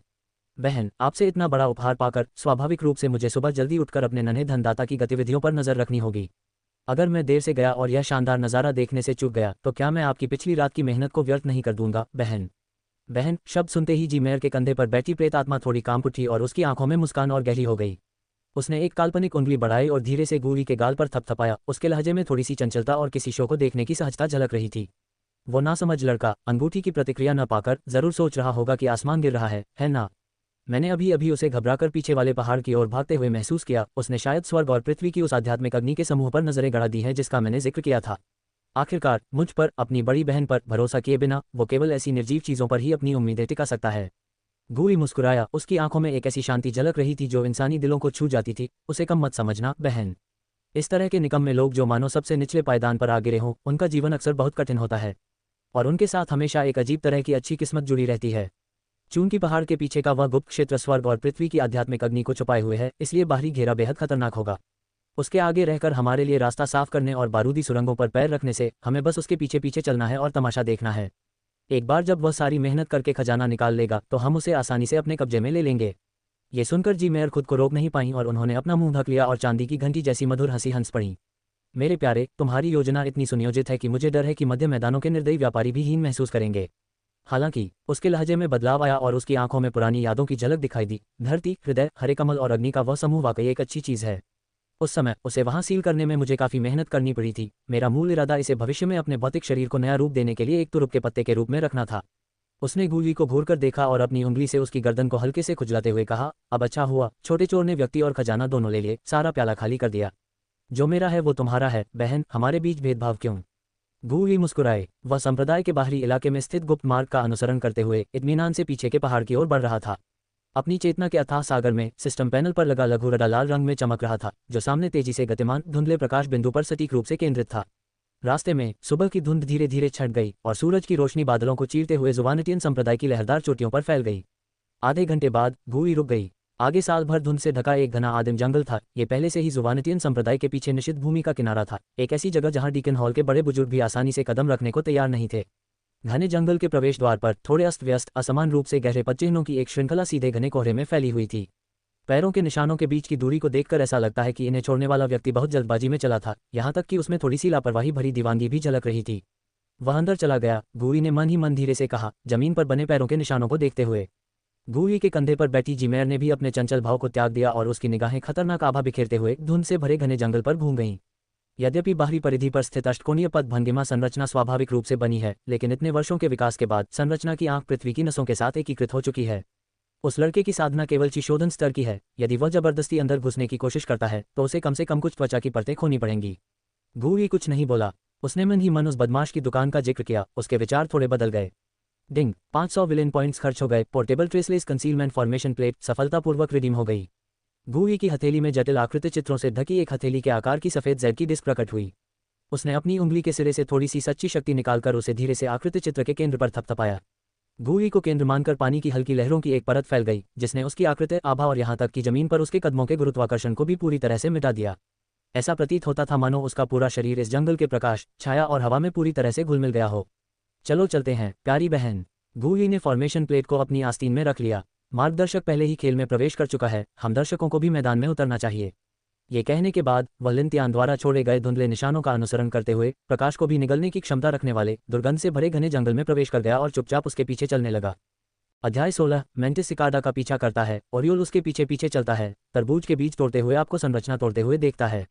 शुवानिटियन संप्रदाय के पीछे स्थित इस प्राचीन घने जंगल में गहरे हरे रंग का घना धुआं उबलते दलदल की तरह उमड़ रहा था, जो ऊपर से आने वाले प्रकाश को पूरी तरह से अवरुद्ध कर रहा था। आसपास का वातावरण भयावह रूप से शांत था, केवल सड़ते हुए पत्तों के कुचलने की चिपचिपी आवाज ही जंगल में गूंज रही थी। लिनतियान ने खांचेदार मानक जारी लंबी तलवार को दोनों हाथों से ऐसे जकड़ा हुआ था जैसे दलदल में फंसा कोई मरता हुआ जानवर अपने रास्ते में आने वाले कांटों को काटने के लिए संघर्ष कर रहा हो। सस्रिप, काले कांटों से ढकी एक मोटी लता सूखे पत्तों के ढेर से चुपचाप निकली और लिनतियान की पिंडली पर सटीक प्रहार किया। उसके बाह्य संप्रदाय के शिष्य के वस्त्र आसानी से फट गए और हड्डी को उजागर करने वाला गहरा घाव तुरंत एक अजीब नीले रंग का हो गया। साथ ही एक चुभने वाली सुन्नता उसके मस्तिष्क तक सीधी पहुंच गई। लिनतियान कराहते हुए कीचड़ से सने गिरे पत्तों पर एक घुटने के बल बैठ गया। वह हौंफ रहा था, धूल से सना ठंडा पसीना उसके पीले चेहरे से बह रहा था। उसने घाव का इलाज करने की जहमत नहीं उठाई, बल्कि कांपते हुए अपने वस्त्रों में से एक घटिया जहर की गोली निकाली और उसे मुंह में ठूंसकर बिना चबाए ही पूरा निगल गया। मैं रुक नहीं सकता, चाहे मुझे रेंगना ही क्यों न पड़े, मुझे अंदर जाना ही होगा। उसने अपना सिर उठाया, उसकी लाल आंखें लगभग पागलपन भरी सनक से भरी हुई थीं। जब तक वह इस शापित भूल भुलैया जैसी संरचना को पार करके पृथ्वी हृदय हरित कमल अग्नि प्राप्त कर लेता है, तब तक वह अपनी नींव को नया रूप दे सकता है और अपनी अंगूठी के भीतर मौजूद वरिष्ठ को जागृत कर सकता है। लिनतियान ने अपनी तलवार का सहारा लेते हुए अपने सुन्ना और घायल पैर को घसीटते हुए लंगड़ाते हुए उस धुंध की गहराई में और आगे बढ़ गया। उसके ठीक पीछे 20 झांक की दूरी पर एक विशालकाय प्राचीन वृक्ष के नीचे, जिसे घेरने के लिए 3 लोगों की आवश्यकता होती थी, हवा में हल्की सी हलचल होने पर भी पानी की लहरों की तरह कंपन होता था। भूई अपनी बाहों को अपनी छाती पर क्रॉस करके खुरदुरे पेड़ के तने से टेक लगाकर खड़ा था। उस पोर्टेबल स्टील फॉर्मेशन प्लेट ने न केवल उसकी आकृति और आभा को पूरी तरह से मिटा दिया, बल्कि उसके चारों ओर 2 झांक व्यास का एक अदृश्य अवरोध भी उत्पन्न किया, जिससे सभी दुर्गंधयुक्त धुंध और जहरीले कांटों को दूर भगा दिया गया। आगे खड़े उस व्यक्ति की पीठ को देखते हुए, जो खून की उल्टी करते हुए खुद को प्रोत्साहित कर रहा था, भूई की आंखों में आश्चर्य की एक झलक दिखाई दी। इस बच्चे की जीवंतता तो पहाड़ी के पीछे स्थित गटर में रहने वाले स्पिरिट स्टोन के तिलचिट्टों से भी कहीं अधिक दृढ़ थी। केवल अपनी चिशोधन चरण की साधना पर निर्भर रहते हुए वह वास्तव में इस प्राकृतिक घातक संरचना के माध्यम से एक रास्ता बनाने में कामयाब रहा था, जो नींव स्थापना चरण के साधक का गला घोंटने में सक्षम थी, और उसने इसके लिए केवल अपने भौतिक शरीर का उपयोग किया था। हंसते हंसते लोटपोट हो जाओ। भूई के चारों ओर बनी गुप्त बाधा के भीतर चांदी की घंटियों की तरह मधुर हंसी की एक श्रृंखला गूंज उठी। भूई की छाती पर स्थित आत्मा को पोषण देने वाली लकड़ी से बैंगनी प्रकाश के कण निकले और तेजी से संघनित होकर जीमेर के सुंदर और मोहक स्पर्शनीय रूप में परिवर्तित हो गए। अत्यधिक शीत हिमज्वाला और सृजन अमर शरीर से प्राप्त पोषण के कारण उसके द्वारा संघनित प्रेत रूप को अब काफी लंबे समय तक बनाए रखा जा सकता था, और इसकी बनावट एक सामान्य व्यक्ति से भिन्न नहीं थी। उसने अत्यंत सहजता से अपना शरीर भूई की छाती से टिका दिया। उसकी चकाचौंध भरी सफेद सुडौल हरे रंग की टांगें हवा में धीरे धीरे लहरा रही थीं, उसकी उंगलियां भूई के बेदाग वस्त्रों के किनारे को छू रही थीं। भूई ने अपने मन में खलनायक की दुकान का इंटरफेस बुलाया। डिंग, 10 विलियन पॉइंट्स खर्च करके त्यानशान पाइन नट्स और 100 फ्रूट इमॉर्टल वाइन का एक सविंग प्राप्त करें। भूई के हाथों में अचानक क्रिस्टल जैसे साफ चीड़ के मेवों से भरी एक छोटी कटोरी और फलों की खुशबू वाली अमर शराब का एक बर्तन प्रकट हो गया। उसने आराम से एक चीड़ का मेवा छीला और उसकी गुठली जीमेर के मोहक लाल होठों के पास ले गया। जीमेर ने भूई के हाथ से पाइन नट लेकर अपने मुंह में डाल लिया। उसकी लोमड़ी जैसी आंखें चमक उठी, क्योंकि उसने गुप्त अवरोध के पार देखा और आगे कीचड़ में लौट रहे लिनतियान को मजे से देखा। यह 8 त्रिकोणों वाली भूल भुलैया संरचना मैंने जंगली जानवरों को बाहर रखने के लिए वर्षों पहले यूं ही बना दी थी। हालांकि लेलाइंस में बदलाव के कारण संरचना का मूल भाग लंबे समय से टूटा फूटा और जर्जर हो चुका है, और इसकी शक्ति का 10वां हिस्सा भी शेष नहीं बचा है। फिर भी यह छोटा सा जीव जीवन के सबसे बुनियादी द्वार को भी नहीं खोज पा रहा है, और मूर्खतापूर्वक अपने शरीर को सीधे मृत्यु के द्वार की जहरीली लताओं में घुसा रहा है। उसने अमर शराब की बोतल उठाई और एक छोटा सा घूंट लिया। उसका लहजा उपहास से भरा हुआ था। उसकी उस लापरवाही को देखो, अगर वह भाग्यशाली न होता तो अभी अभी उस बेल ने उसकी गर्दन तोड़ दी होती। भूई ने इस अवसर का लाभ उठाते हुए अपनी बाहों को उसकी कोमल पतली कमर के चारों ओर लपेट लिया। उसकी उंगलियां रेशम जैसी चिकनी कमर को धीरे से सहला रही थीं और उसकी हथेली पर फैलती हुई गर्माहट को महसूस कर रही थीं। अगर वह लापरवाह न होता तो क्या हमें रास्ते में लगे जाल और तंत्रों को साफ करने की जहमत न उठानी पड़ती? भूई खिलखिलाकर हंसा। उसके लहजे में आलस्य का हल्का सा भाव था। उन्होंने अपना सिर थोड़ा झुकाया। उनकी नाक जीमेर की लंबी गोरी गर्दन के पिछले हिस्से से छू गई। लेकिन जहां तक तुम्हारी बात है, उस समय इस वीरान जगह में यह फॉर्मेशन बनाते समय तुम्हें काफी कष्ट सहना पड़ा होगा। अब जब हम उस पुरानी जगह पर वापस आ रहे हैं और तुम्हारे साथ एक स्नेही और ध्यान देने वाली दर्शक है, तो कैसा लग रहा है? कमर में झुंझुनी सी महसूस होने पर जीमेर की सांसें एक पल के लिए रुक गईं। उसने न सिर्फ बचने की कोशिश नहीं की, बल्कि और भी विनम्रता से भूई की बाहों में सिमट गई। उसकी आंखों के कोनों में मोहक प्रेम भरी चमक उभर आई। तुम छोटे बदमाश, इस समय भी मेरा फायदा उठाने की हिम्मत कैसे कर रहे हो?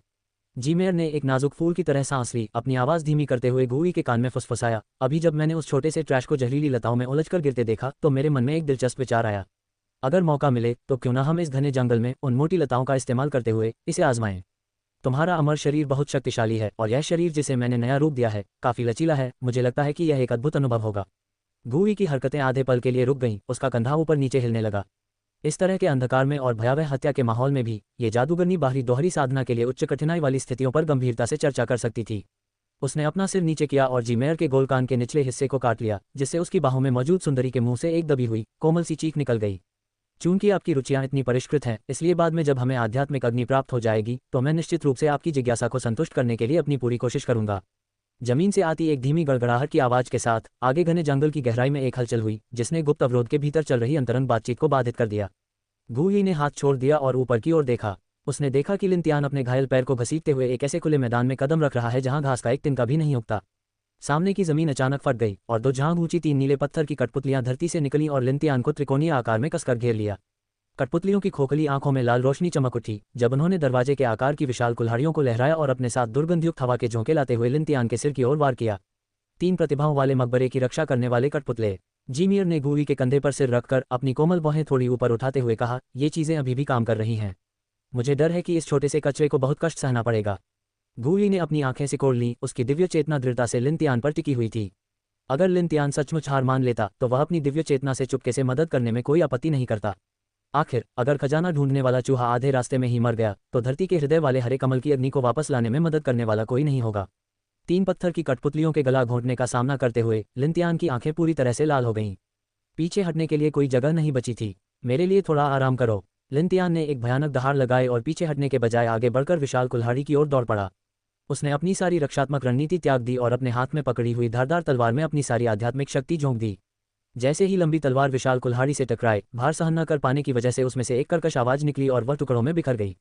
विशाल कुल्हाड़ी का किनारा नीचे गिरा, लिनतियान के कंधे को छूता हुआ निकला और मांस का एक बड़ा टुकड़ा फाड़ दिया।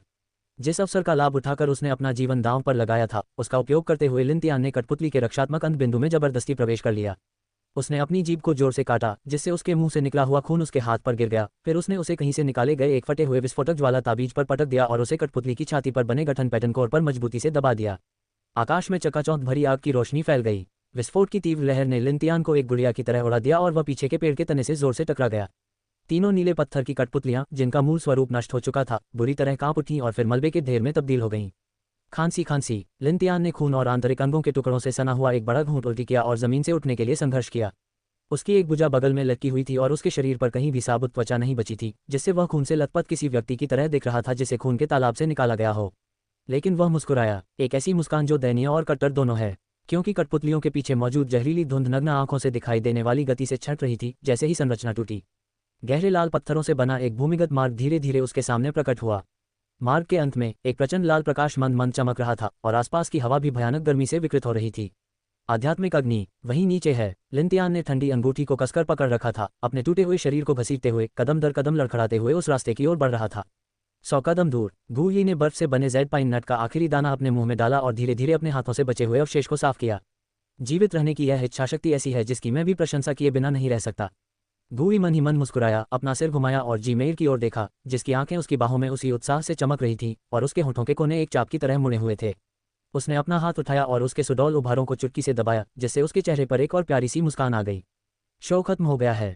गूई ने आगे बढ़ते हुए बिना किसी हड़बड़ी के उस सुरक्षित मार्ग पर कदम रखा जिसे लिनतियान ने अभी अभी अपने खून से बनाया था।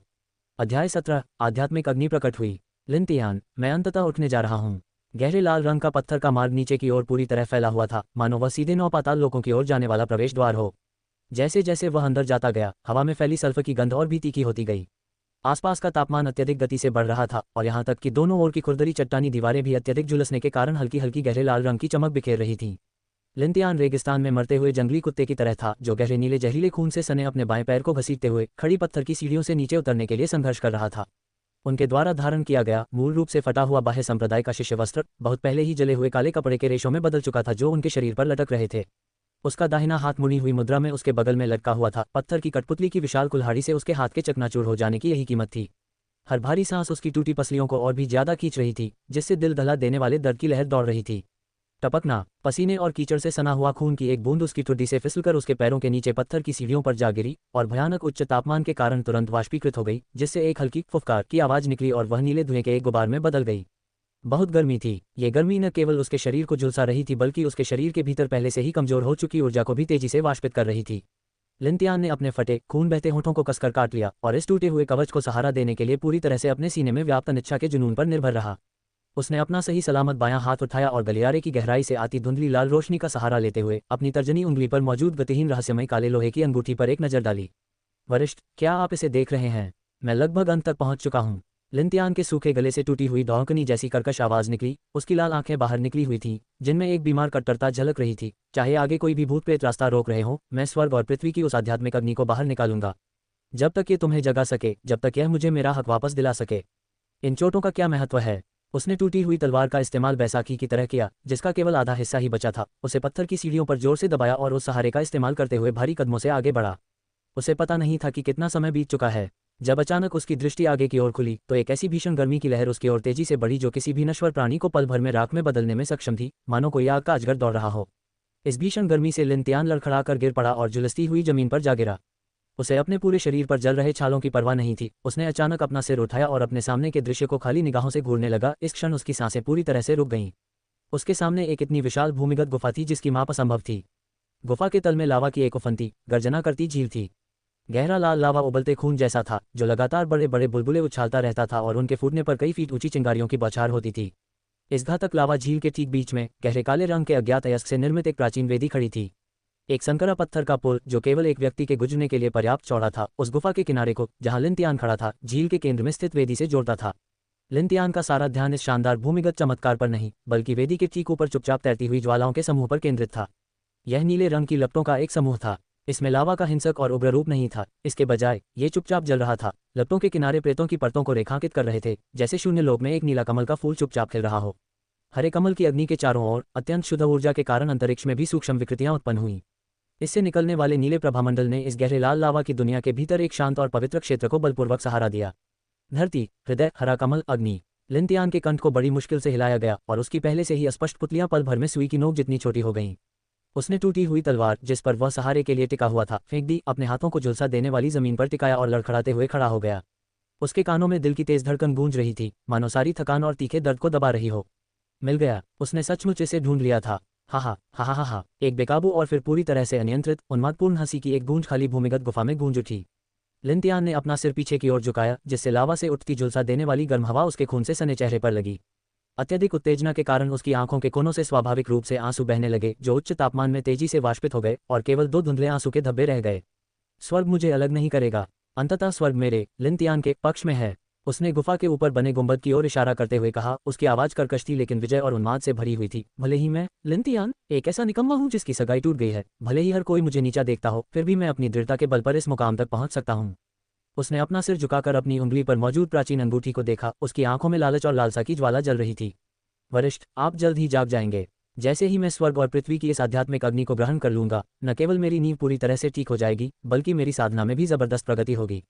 जुवानटियन संप्रदाय का आंतरिक मूल्यांकन चाहे जो भी हो, चाहे कोई भी उच्च और शक्तिशाली मुख्य शिष्य हो, वे सब मेरे पैरों तले रौंदे जाएंगे। लिनतियान भविष्य के बारे में एक कट्टरपंथी कल्पना में डूब गया प्रतीत होता था। उसने तो लुओय शिखर की दिशा में खून से लथपथ थूक भी गुस्से से थूक दिया। बूढ़ी, तू पाखंडी है जो सिर्फ अपनी पदवी का इस्तेमाल लोगों को दबाने के लिए करता है। मैं, लिनतियान, कल पहाड़ी पर तेरे द्वारा किए गए अपमान और उपेक्षा को हमेशा याद रखूंगा। जब मैं आध्यात्मिक अग्नि को परिष्कृत करके फाउंडेशन एस्टेब्लिशमेंट में प्रवेश करूंगा तो मैं निश्चित रूप से इसी पहाड़ी पर तुझे द्वंद्व युद्ध के लिए चुनौती दूंगा और पूरे शुवानटियन संप्रदाय के सामने तेरी रीढ़ तोड़ दूंगा और तुझे दिखा दूंगा कि असली प्रतिभा कौन है। भूमिगत गुफा के अंदर चट्टानी दीवारों के बीच केवल लिनतियान की प्रतिशोध की उन्मादी घोषणा ही अंतहीन रूप से गूंज रही थी, साथ ही लावा के लुढ़कने की आवाज भी सुनाई दे रही थी।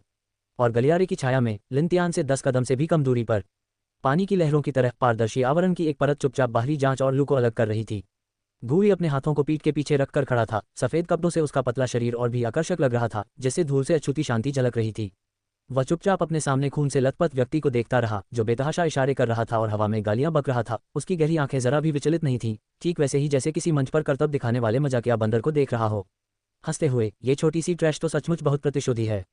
जीमेयर का मायावी आकर्षक शरीर गूई के बगल में तैर रहा था। उसने अपना एक गाल एक हाथ पर टिका रखा था, जबकि दूसरे हाथ की उंगलियां उगकर गूई के कंधे पर गोल गोल घुमा रही थीं।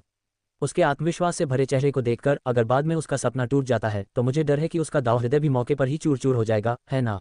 गूई ने अपना सिर थोड़ा सा घुमाया। उसकी नाक जीमेयर के शरीर पर मौजूद आत्मा शक्ति से निकलने वाली हल्की सुगंध को सूंघ रही थी। जितना ऊपर चढ़ते हैं उतनी ही जोर से गिरते हैं। जब कोई व्यक्ति आसमान की ऊंचाइयों को छू लेता है और उसी क्षण उसे खाई में धकेल दिया जाता है, तभी उस तरह की निराशा और पतन सबसे शुद्ध और मधुर होता है। गूई ने दिव्य चेतना का उपयोग करते हुए अपने मन में अपनी आवाज को प्रसारित किया। उसकी आवाज इतनी स्थिर थी कि उसमें कोई कंपन नहीं था। आत्मा की अग्नि का ये समूह वह आशा है जिसके लिए उसने अपना आधा जीवन बलिदान कर दिया।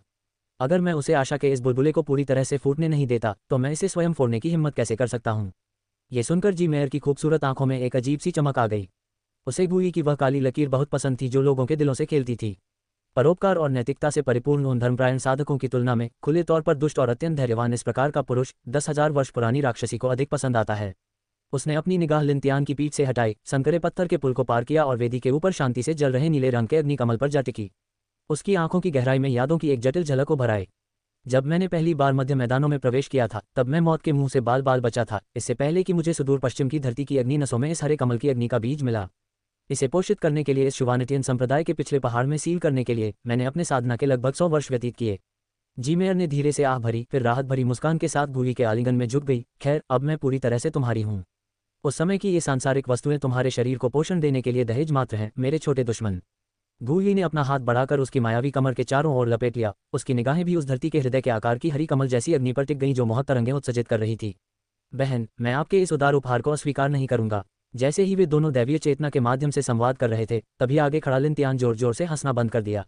उसने अपने चेहरे से खून और गंदगी को जोर से पोंछा और झुलसा देने वाली गर्म हवा में गहरी सांस ली।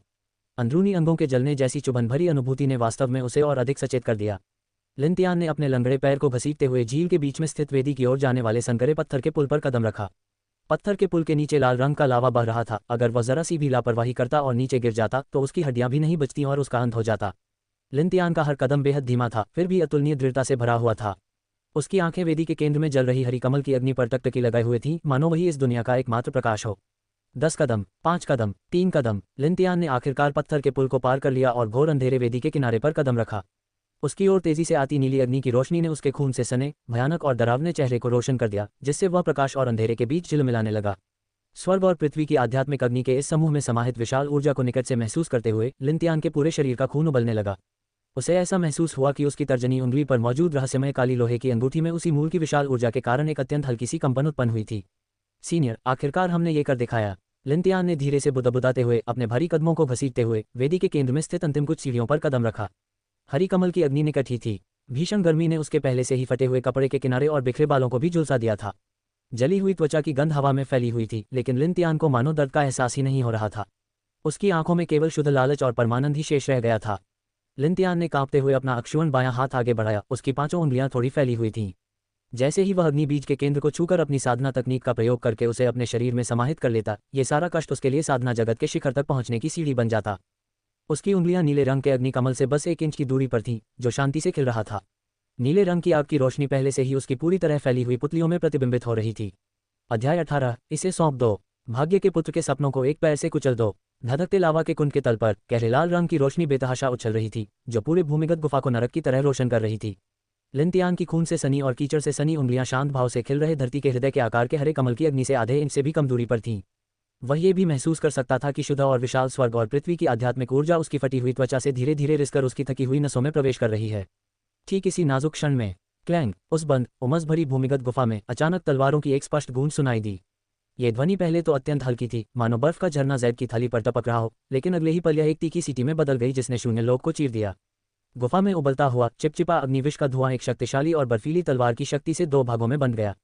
तीक्ष्ण घातकता से लिपटी हुई एक धूसर अर्धचंद्राकार तलवार जैसी ऊर्जा मार्ग के अंधेरे से निकली। सर्वोच्च आकाश विदारक तलवार खींचने की तकनीक। इस तलवार की ऊर्जा ने लिनतियान के महत्वपूर्ण अंगों पर वार नहीं किया, बल्कि इसके बजाय लिनतियान की फैली हुई भुजा और पृथ्वी हृदय हरे कमल अग्नि के बीच स्थित वेदी के पत्थर पर सटीक प्रहार किया। बूम! झील के बीचों बीच स्थित वेदी पर एक भीषण विस्फोट हुआ। गहरे काले रंग की कठोर पत्थर की पटिया में एक अथाह खाई बन गई और तलवार की ऊर्जा का हिंसक परिणाम एक मूर्त अदृश्य ऊर्जा की दीवार में तब्दील हो गया, जो लिनतियान की पहले से ही क्षतिग्रस्त छाती पर जोर से टकराए। इससे पहले कि लिनतियान चीख भी पाता, उसका पूरा शरीर आंधी में फंसे फटे हुए बोरे की तरह हवा में 10 झांक से भी अधिक पीछे की ओर उड़ गया और उसके पीछे स्थित झुलसते हुए पत्थर के पुल के किनारे पर बुरी तरह से जा गिरा। उसके मुंह से खून और आंतरिक अंगों के टुकड़े मिलकर बड़े बड़े घूंट भर निकले।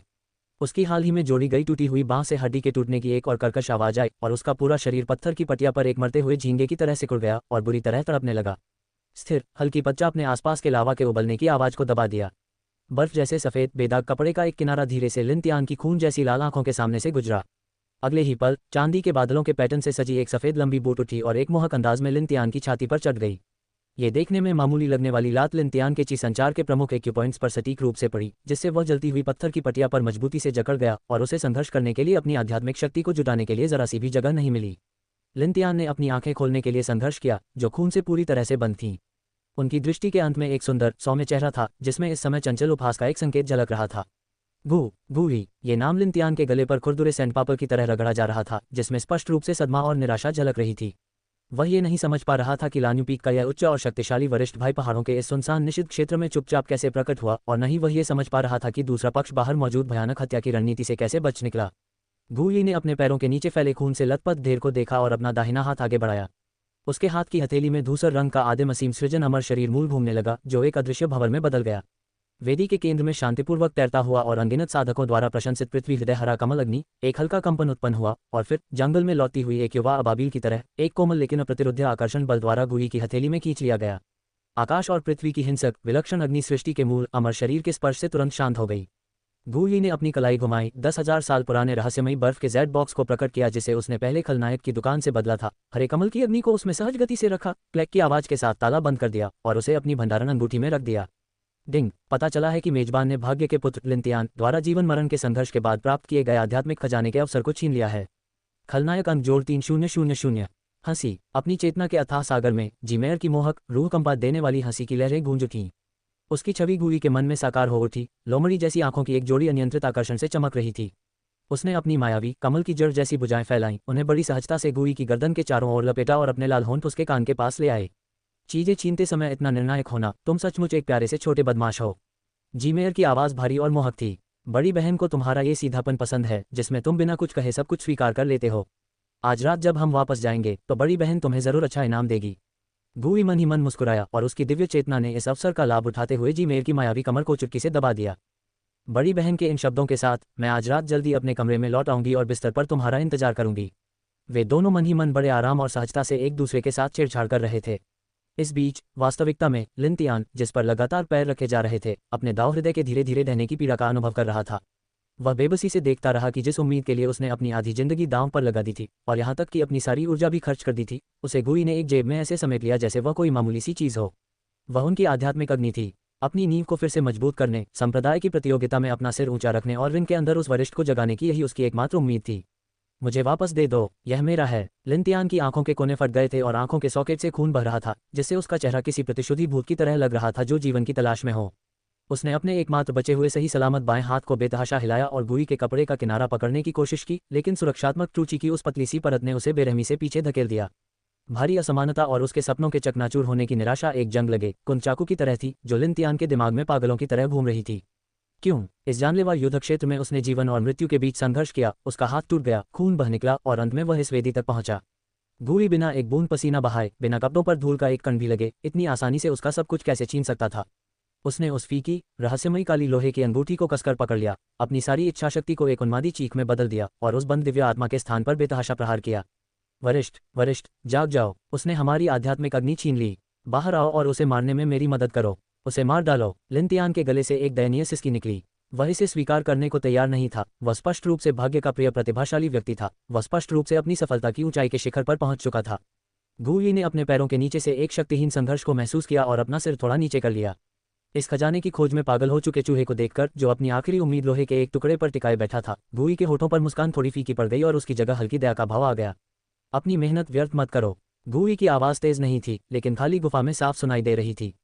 चाहे तुम चीखते चिल्लाते अपना गला फाड़ लो, वह घंटी तुम्हें कोई जवाब नहीं देगी। लिंतियान का शरीर बुरी तरह कांप उठा। उसकी लाल आंखें गुई को टकटकी लगाए देख रही थीं और उसके गले से एक टूटी हुई कर्कश दहाड़ निकली। क्या बात है, सीनियर गहरी नींद में सो रहे हैं। जब तक स्पिरिट फायर है। वह बहस जारी रखना चाहता था, लेकिन गुई को इस तरह के निरर्थक शोर शराबे को सुनने में बहुत आलस आ रहा था।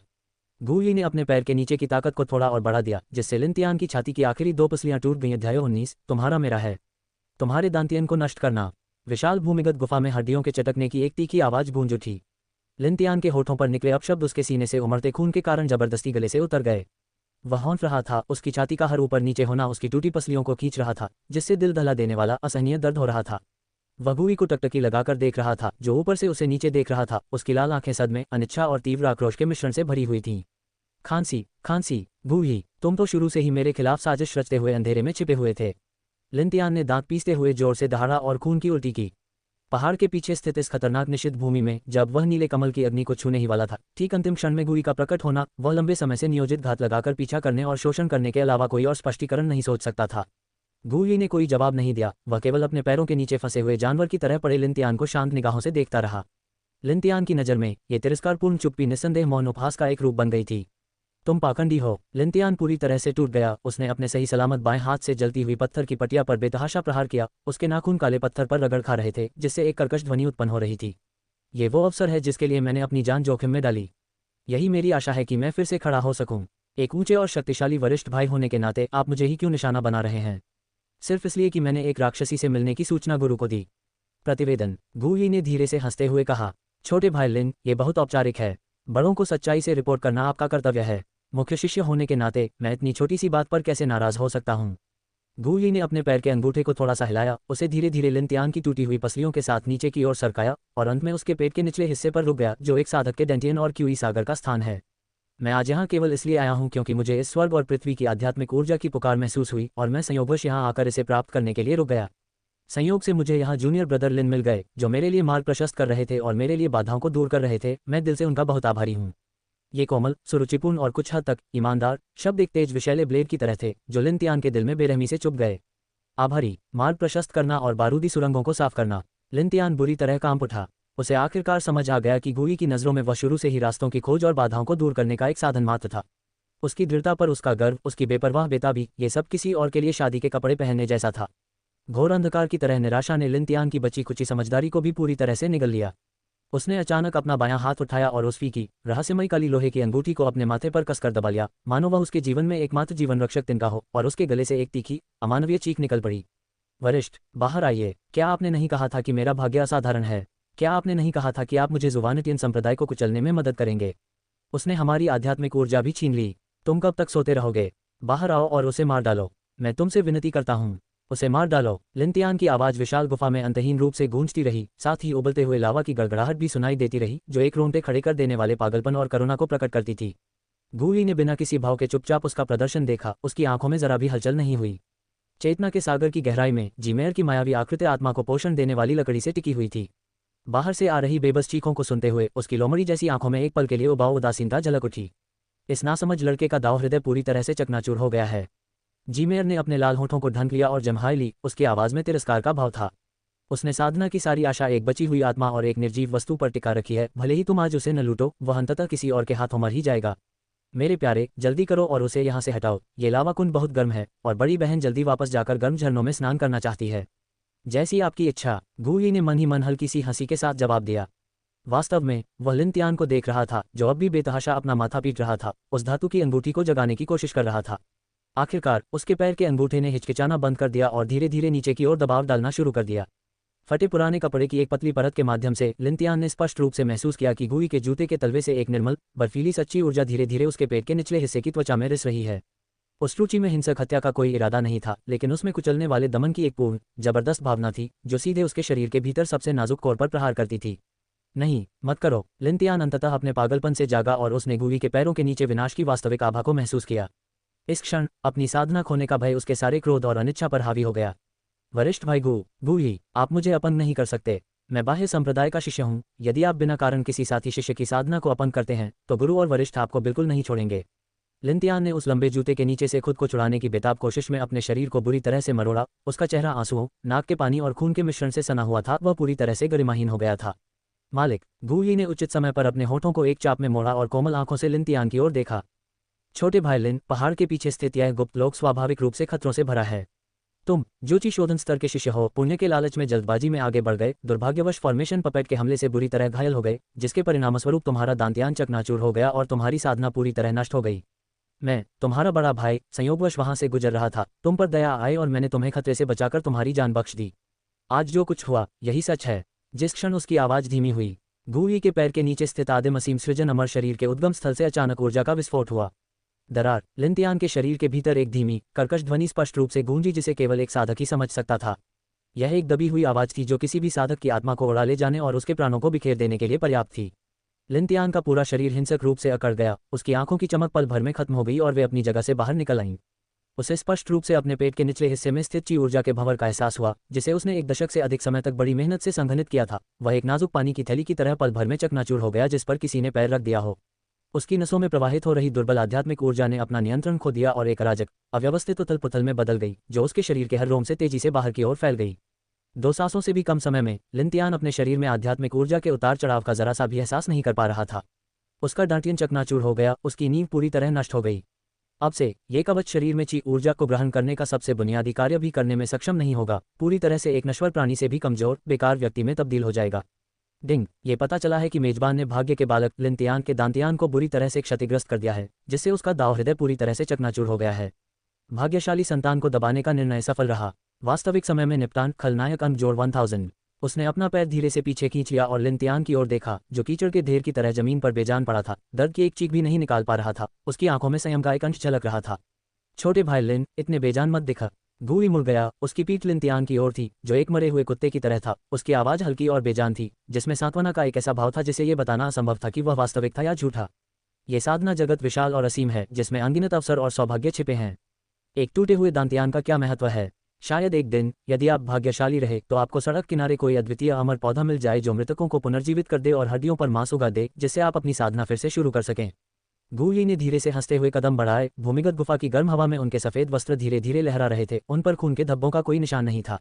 मैं, तुम्हारा बड़ा भाई, आगे तुम्हारा इंतजार करूंगा, इसलिए मुझे निराश मत करना। अगली बार जब तुम्हें कुछ अच्छा मिले तो याद रखना कि आज की तरह ही करना और अपने बड़े भाई को रास्ता अच्छी तरह से खोजने में मदद करना। जैसे ही वह लंबा पतला सा शरीर गहरे लाल रंग के मार्ग के अंत में धीरे धीरे गायब हो गया, पूरी भूमिगत गुफा में दम घोटने वाली भयानक खामोशी छा गई। एक लंबे समय के बाद एक हताश कर देने वाली चीख, जो बेहद तीखी थी और खून के आंसू रोते हुए जानवर जैसी लग रही थी, खाली वेदी के ऊपर गूंज उठी। लिनतियान ने अपने बचे हुए एकमात्र बाएं हाथ से अपने नीचे धधकती काली पत्थर की पटिया को कसकर पकड़ा। उसके नाखून टूट गए और खून चारों ओर टपकने लगा। उसने अपना सिर मिट्टी और खून के धब्बों में गहराई तक दबा लिया और उसकी आंखों से आंसू टूटे हुए बांध की तरह बहने लगे। वह चला गया। सब कुछ खत्म हो गया। न तो आध्यात्मिक अग्नि, न ही वरिष्ठ गुरु की ओर से कोई प्रतिक्रिया, और उससे भी बढ़कर वह साधना जो उसने बड़ी मेहनत से हासिल की थी। वह एक बार फिर एक ऐसे गहरे अंधकार में गिर पड़ा था जैसा उसने पहले कभी नहीं देखा था। और जिस व्यक्ति ने उसे खाई में धकेल दिया था, उसने उसका उपहास करने के लिए एक शब्द भी नहीं कहा, बल्कि केवल प्रोत्साहन के कुछ शब्द छोड़कर चला गया, जो एक उपहार की तरह महसूस हुए और फिर उसकी सारी उम्मीदें छीन लीं। अत्यधिक अपमान और शक्तिहीनता की भावना ने लिनतियान की शेष गरिमा और दाव हृदय को पूरी तरह से कुचल दिया। रीढ़ की हड्डी टूटी हुई एक आवारा कुत्ते की तरह वह लावा के कुंड के किनारे स्थित एकांत द्वीप पर निराशा और दुख की धीमी धीमी आवाजें निकाल रहा था। अध्याय 20। पूरी तरह से सुसज्जित होकर लौटे। गुरुजी, शिष्य अच्छी चीजें लेकर आए हैं। भोर ने पूरी रात को चीर दिया और लान्यू पीक पर बादलों का सागर उगते सूरज की रोशनी में सुनहरे लाल रंग की परतों के साथ लहराने लगा।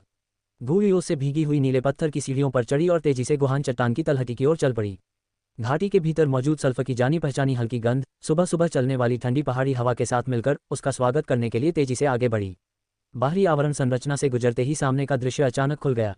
गुहान क्लिफ पर सूखे हुए स्वागत करने वाले चीड़ के पेड़ के नीचे एक ठंडी और अलग थलग आकृति खड़ी थी। आज फी युचान ने एक सरल और सुरुचिपूर्ण बादलों जैसे सफेद रंग की बहने वाली पोशाक पहनी थी। उसने एक हाथ अपनी पीठ के पीछे रखा हुआ था, जबकि दूसरे हाथ से उसने अपनी कमर पर रखी तलवार की मूठ को धीरे से पकड़ रखा था। हालांकि उसकी निगाहें सामने उमड़ते बादलों के सागर पर टिकी हुई थी, लेकिन उसकी थोड़ी सिकुड़ी हुई विलोपत्ती जैसी बाहें और तनावपूर्ण जबड़े की रेखा उसके अशांत मन की स्थिति को बयां कर रही थी। हल्की हवा का एक झोंका गुजरा, जिससे उसकी पोशाक का किनारा हिल गया।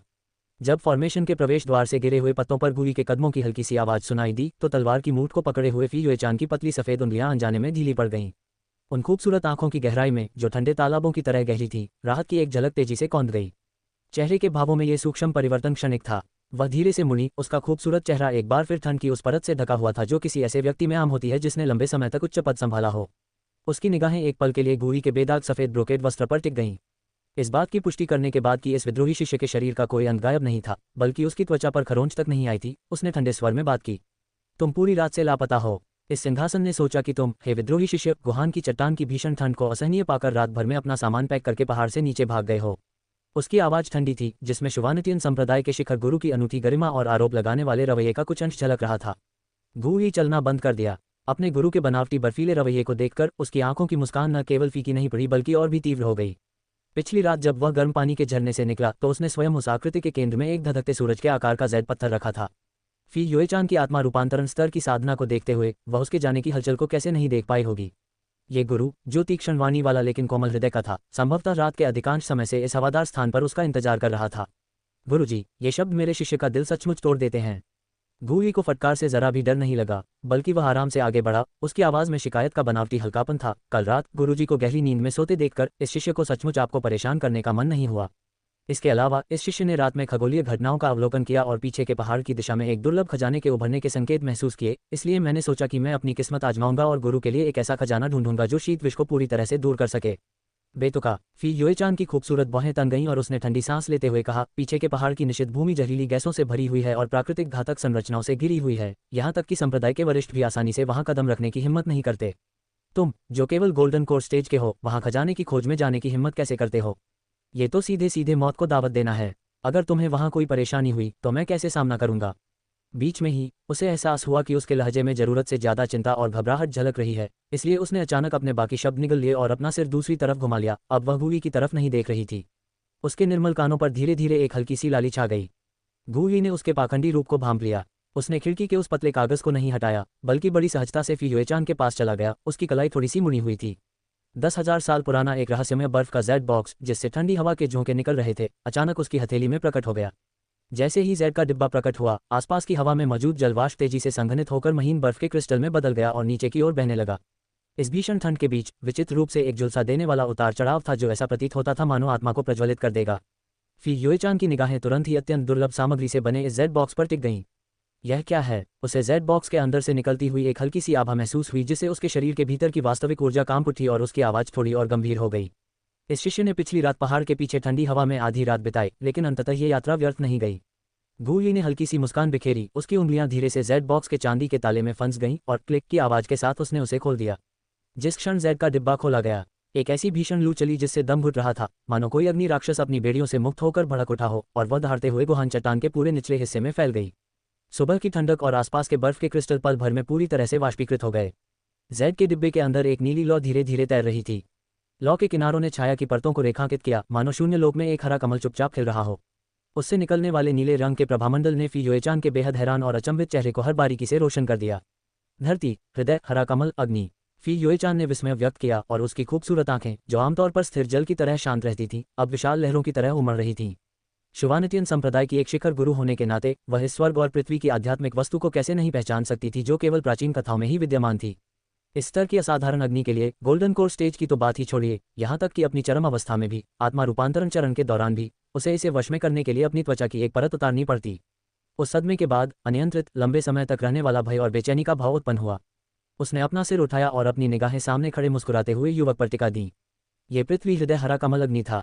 इस विद्रोही शिष्य ने तो बस हल्के फुल्के अंदाज में पीछे के पहाड़ पर जाकर अपनी किस्मत आजमाने की बात कही थी, लेकिन असल में वह उस भयानक आध्यात्मिक वस्तु को लेने गया था, जो जरा सी भी लापरवाही करने पर किसी को राख में बदल सकती थी।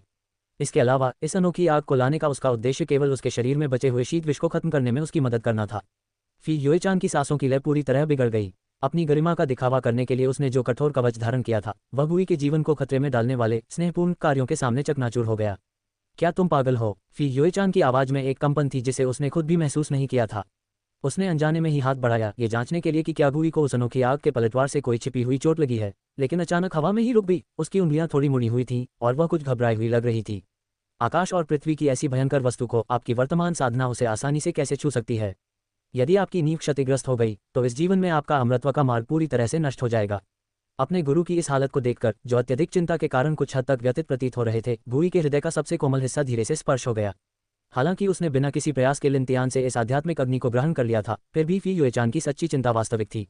चेतना के सागर की गहराई में जीमेयर की मोहक आवाज सही समय पर गूंजी, जिसमें थोड़ी सी छेड़छाड़ का भाव था, मानो कोई शो देख रही हो। अरे बाप रे, उस नन्ही बच्ची के चेहरे के हाव भाव तो देखो, उसकी आंखें लगभग लाल हो गई हैं। नन्ही बदमाश, मुफ्त में कुछ पाने की तुम्हारी कला में तो तुम पूरी तरह माहिर हो गई हो।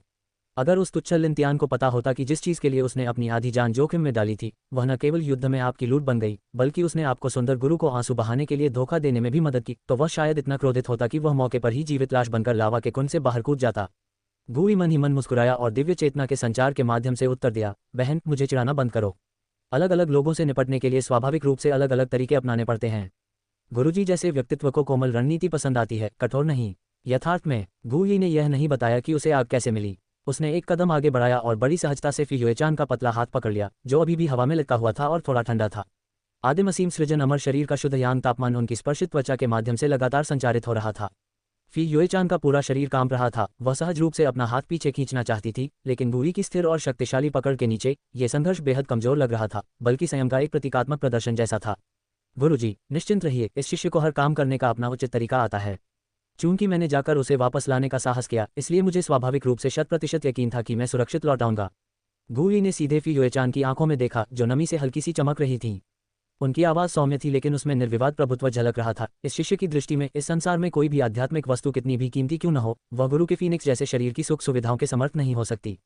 जब तक मैं गुरुजी को शीत विष के कष्ट से बचा सकता हूं, तब तक भले ही पीछे के पहाड़ की निषिद्ध भूमि 10 गुना अधिक खतरनाक हो, ये शिष्य फिर भी उसमें प्रवेश करने का साहस करेगा। ये शब्द अत्यंत सशक्त भाव और गहरे स्नेह के साथ बोले गए थे। फी युएचान के गालों पर पल भर में मदहोश कर देने वाली दो लालिमाएं उभर आईं जो उसकी बर्फ जैसी सफ़ेद गर्दन तक फैल गईं। उसका दाव हृदय, जो सैकड़ों वर्षों से शांत था, मानो उसमें एक विशाल पत्थर फेंक दिया गया हो, जिससे ऐसी लहरें उठ रही थी जिन्हें शांत नहीं किया जा सकता था।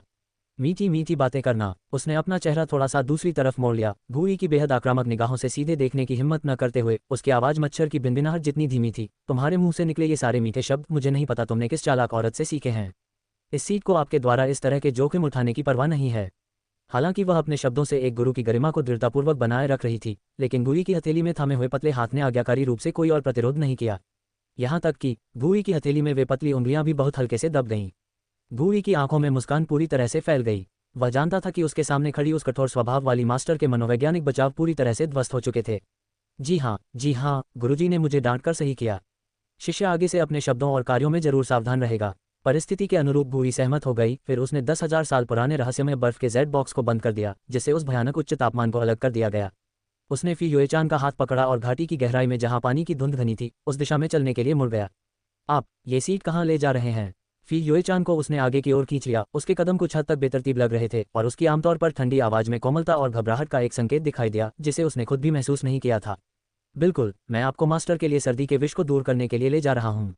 भूई ने अपना सिर घुमाया, उसकी ओर पलकें झपकाईं और उसकी मुस्कान में थोड़ी शरारत और धूर्तता झलक रही थी, जो रोमांटिक षड्यंत्रों में माहिर थी। इस पृथ्वी हृदय हरे कमल अग्नि का स्वभाव उग्र है। यदि इसे सीधे बाहर परिष्कृत किया जाए तो ये स्वामी की नसों को नुकसान पहुंचा सकता है। उस गर्म झरने की जल आध्यात्मिक ऊर्जा का उपयोग करके उसे बेअसर करने और साथ ही इस शिष्य के आदिम असीम सृजन अमर शरीर के निकट संपर्क मार्गदर्शन से ही इसे बिना किसी जोखिम के किया जा सकता है। निकट संपर्क मार्गदर्शन, इन 4 शब्दों को सुनते ही कुछ दिन पहले ग्वांगहान गुफा स्वर्ग के गुप्त कक्ष में घटे बेतुके दृश्य अनियंत्रित रूप से फी युएचान के दिमाग में उभर आए। उसके पहले से ही लाल हो चुके गाल अब इतने गर्म हो गए थे कि ऐसा लग रहा था मानो उनसे खून टपकने लगेगा। अरे विद्रोही शिष्य, यहाँ बकवास करना बंद करो। फी युएचान ने अपने निचले होंठ को दांतों से दबाया और भूई को घूरते हुए गुस्से से कहा, चोट का इलाज करना तो बस चोट का इलाज करना है, इसमें किसी भी तरह के करीबी संपर्क की क्या जरूरत है। इस सीट का दुरुपयोग करने का मौका मत लेना। गुरुजी, आप इस शिष्य पर गलत आरोप लगा रहे हैं। इस शिष्य ने जो कुछ भी कहा है वह सब सत्य है और मैं केवल गुरुजी के शरीर के बारे में सोच रहा हूँ। आकाश और पृथ्वी साक्षी हैं। भूई ने गंभीर चेहरे से अन्याय की शिकायत की, लेकिन उसकी गति जरा भी धीमी नहीं हुई। उसने फी युएचान का हाथ पकड़ा, कुशलतापूर्वक कई विशाल चट्टानों को पार किया और भाप से भरे गर्म पानी के कुंड के किनारे पहुंच गया। पूल के पानी से उठती सफ़ेद धुंध के साथ सल्फर की गर्म सुगंध मिलकर उनके शरीर को एक धुंधले और रोमांटिक वातावरण में ढक रही थी। फी युएचान तालाब के किनारे खड़ी थी, बहते झरने के पानी को देख रही थी। उसके होंठ कसकर बंद थे।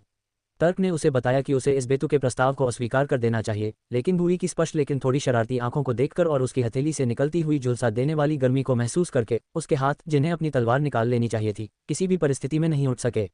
अंत में यह एक असहाय आह में बदल गया। ठीक है, अगर जरा सी भी दुर्घटना हुई तो ये सीट आपको बिल्कुल नहीं बख्शेगी।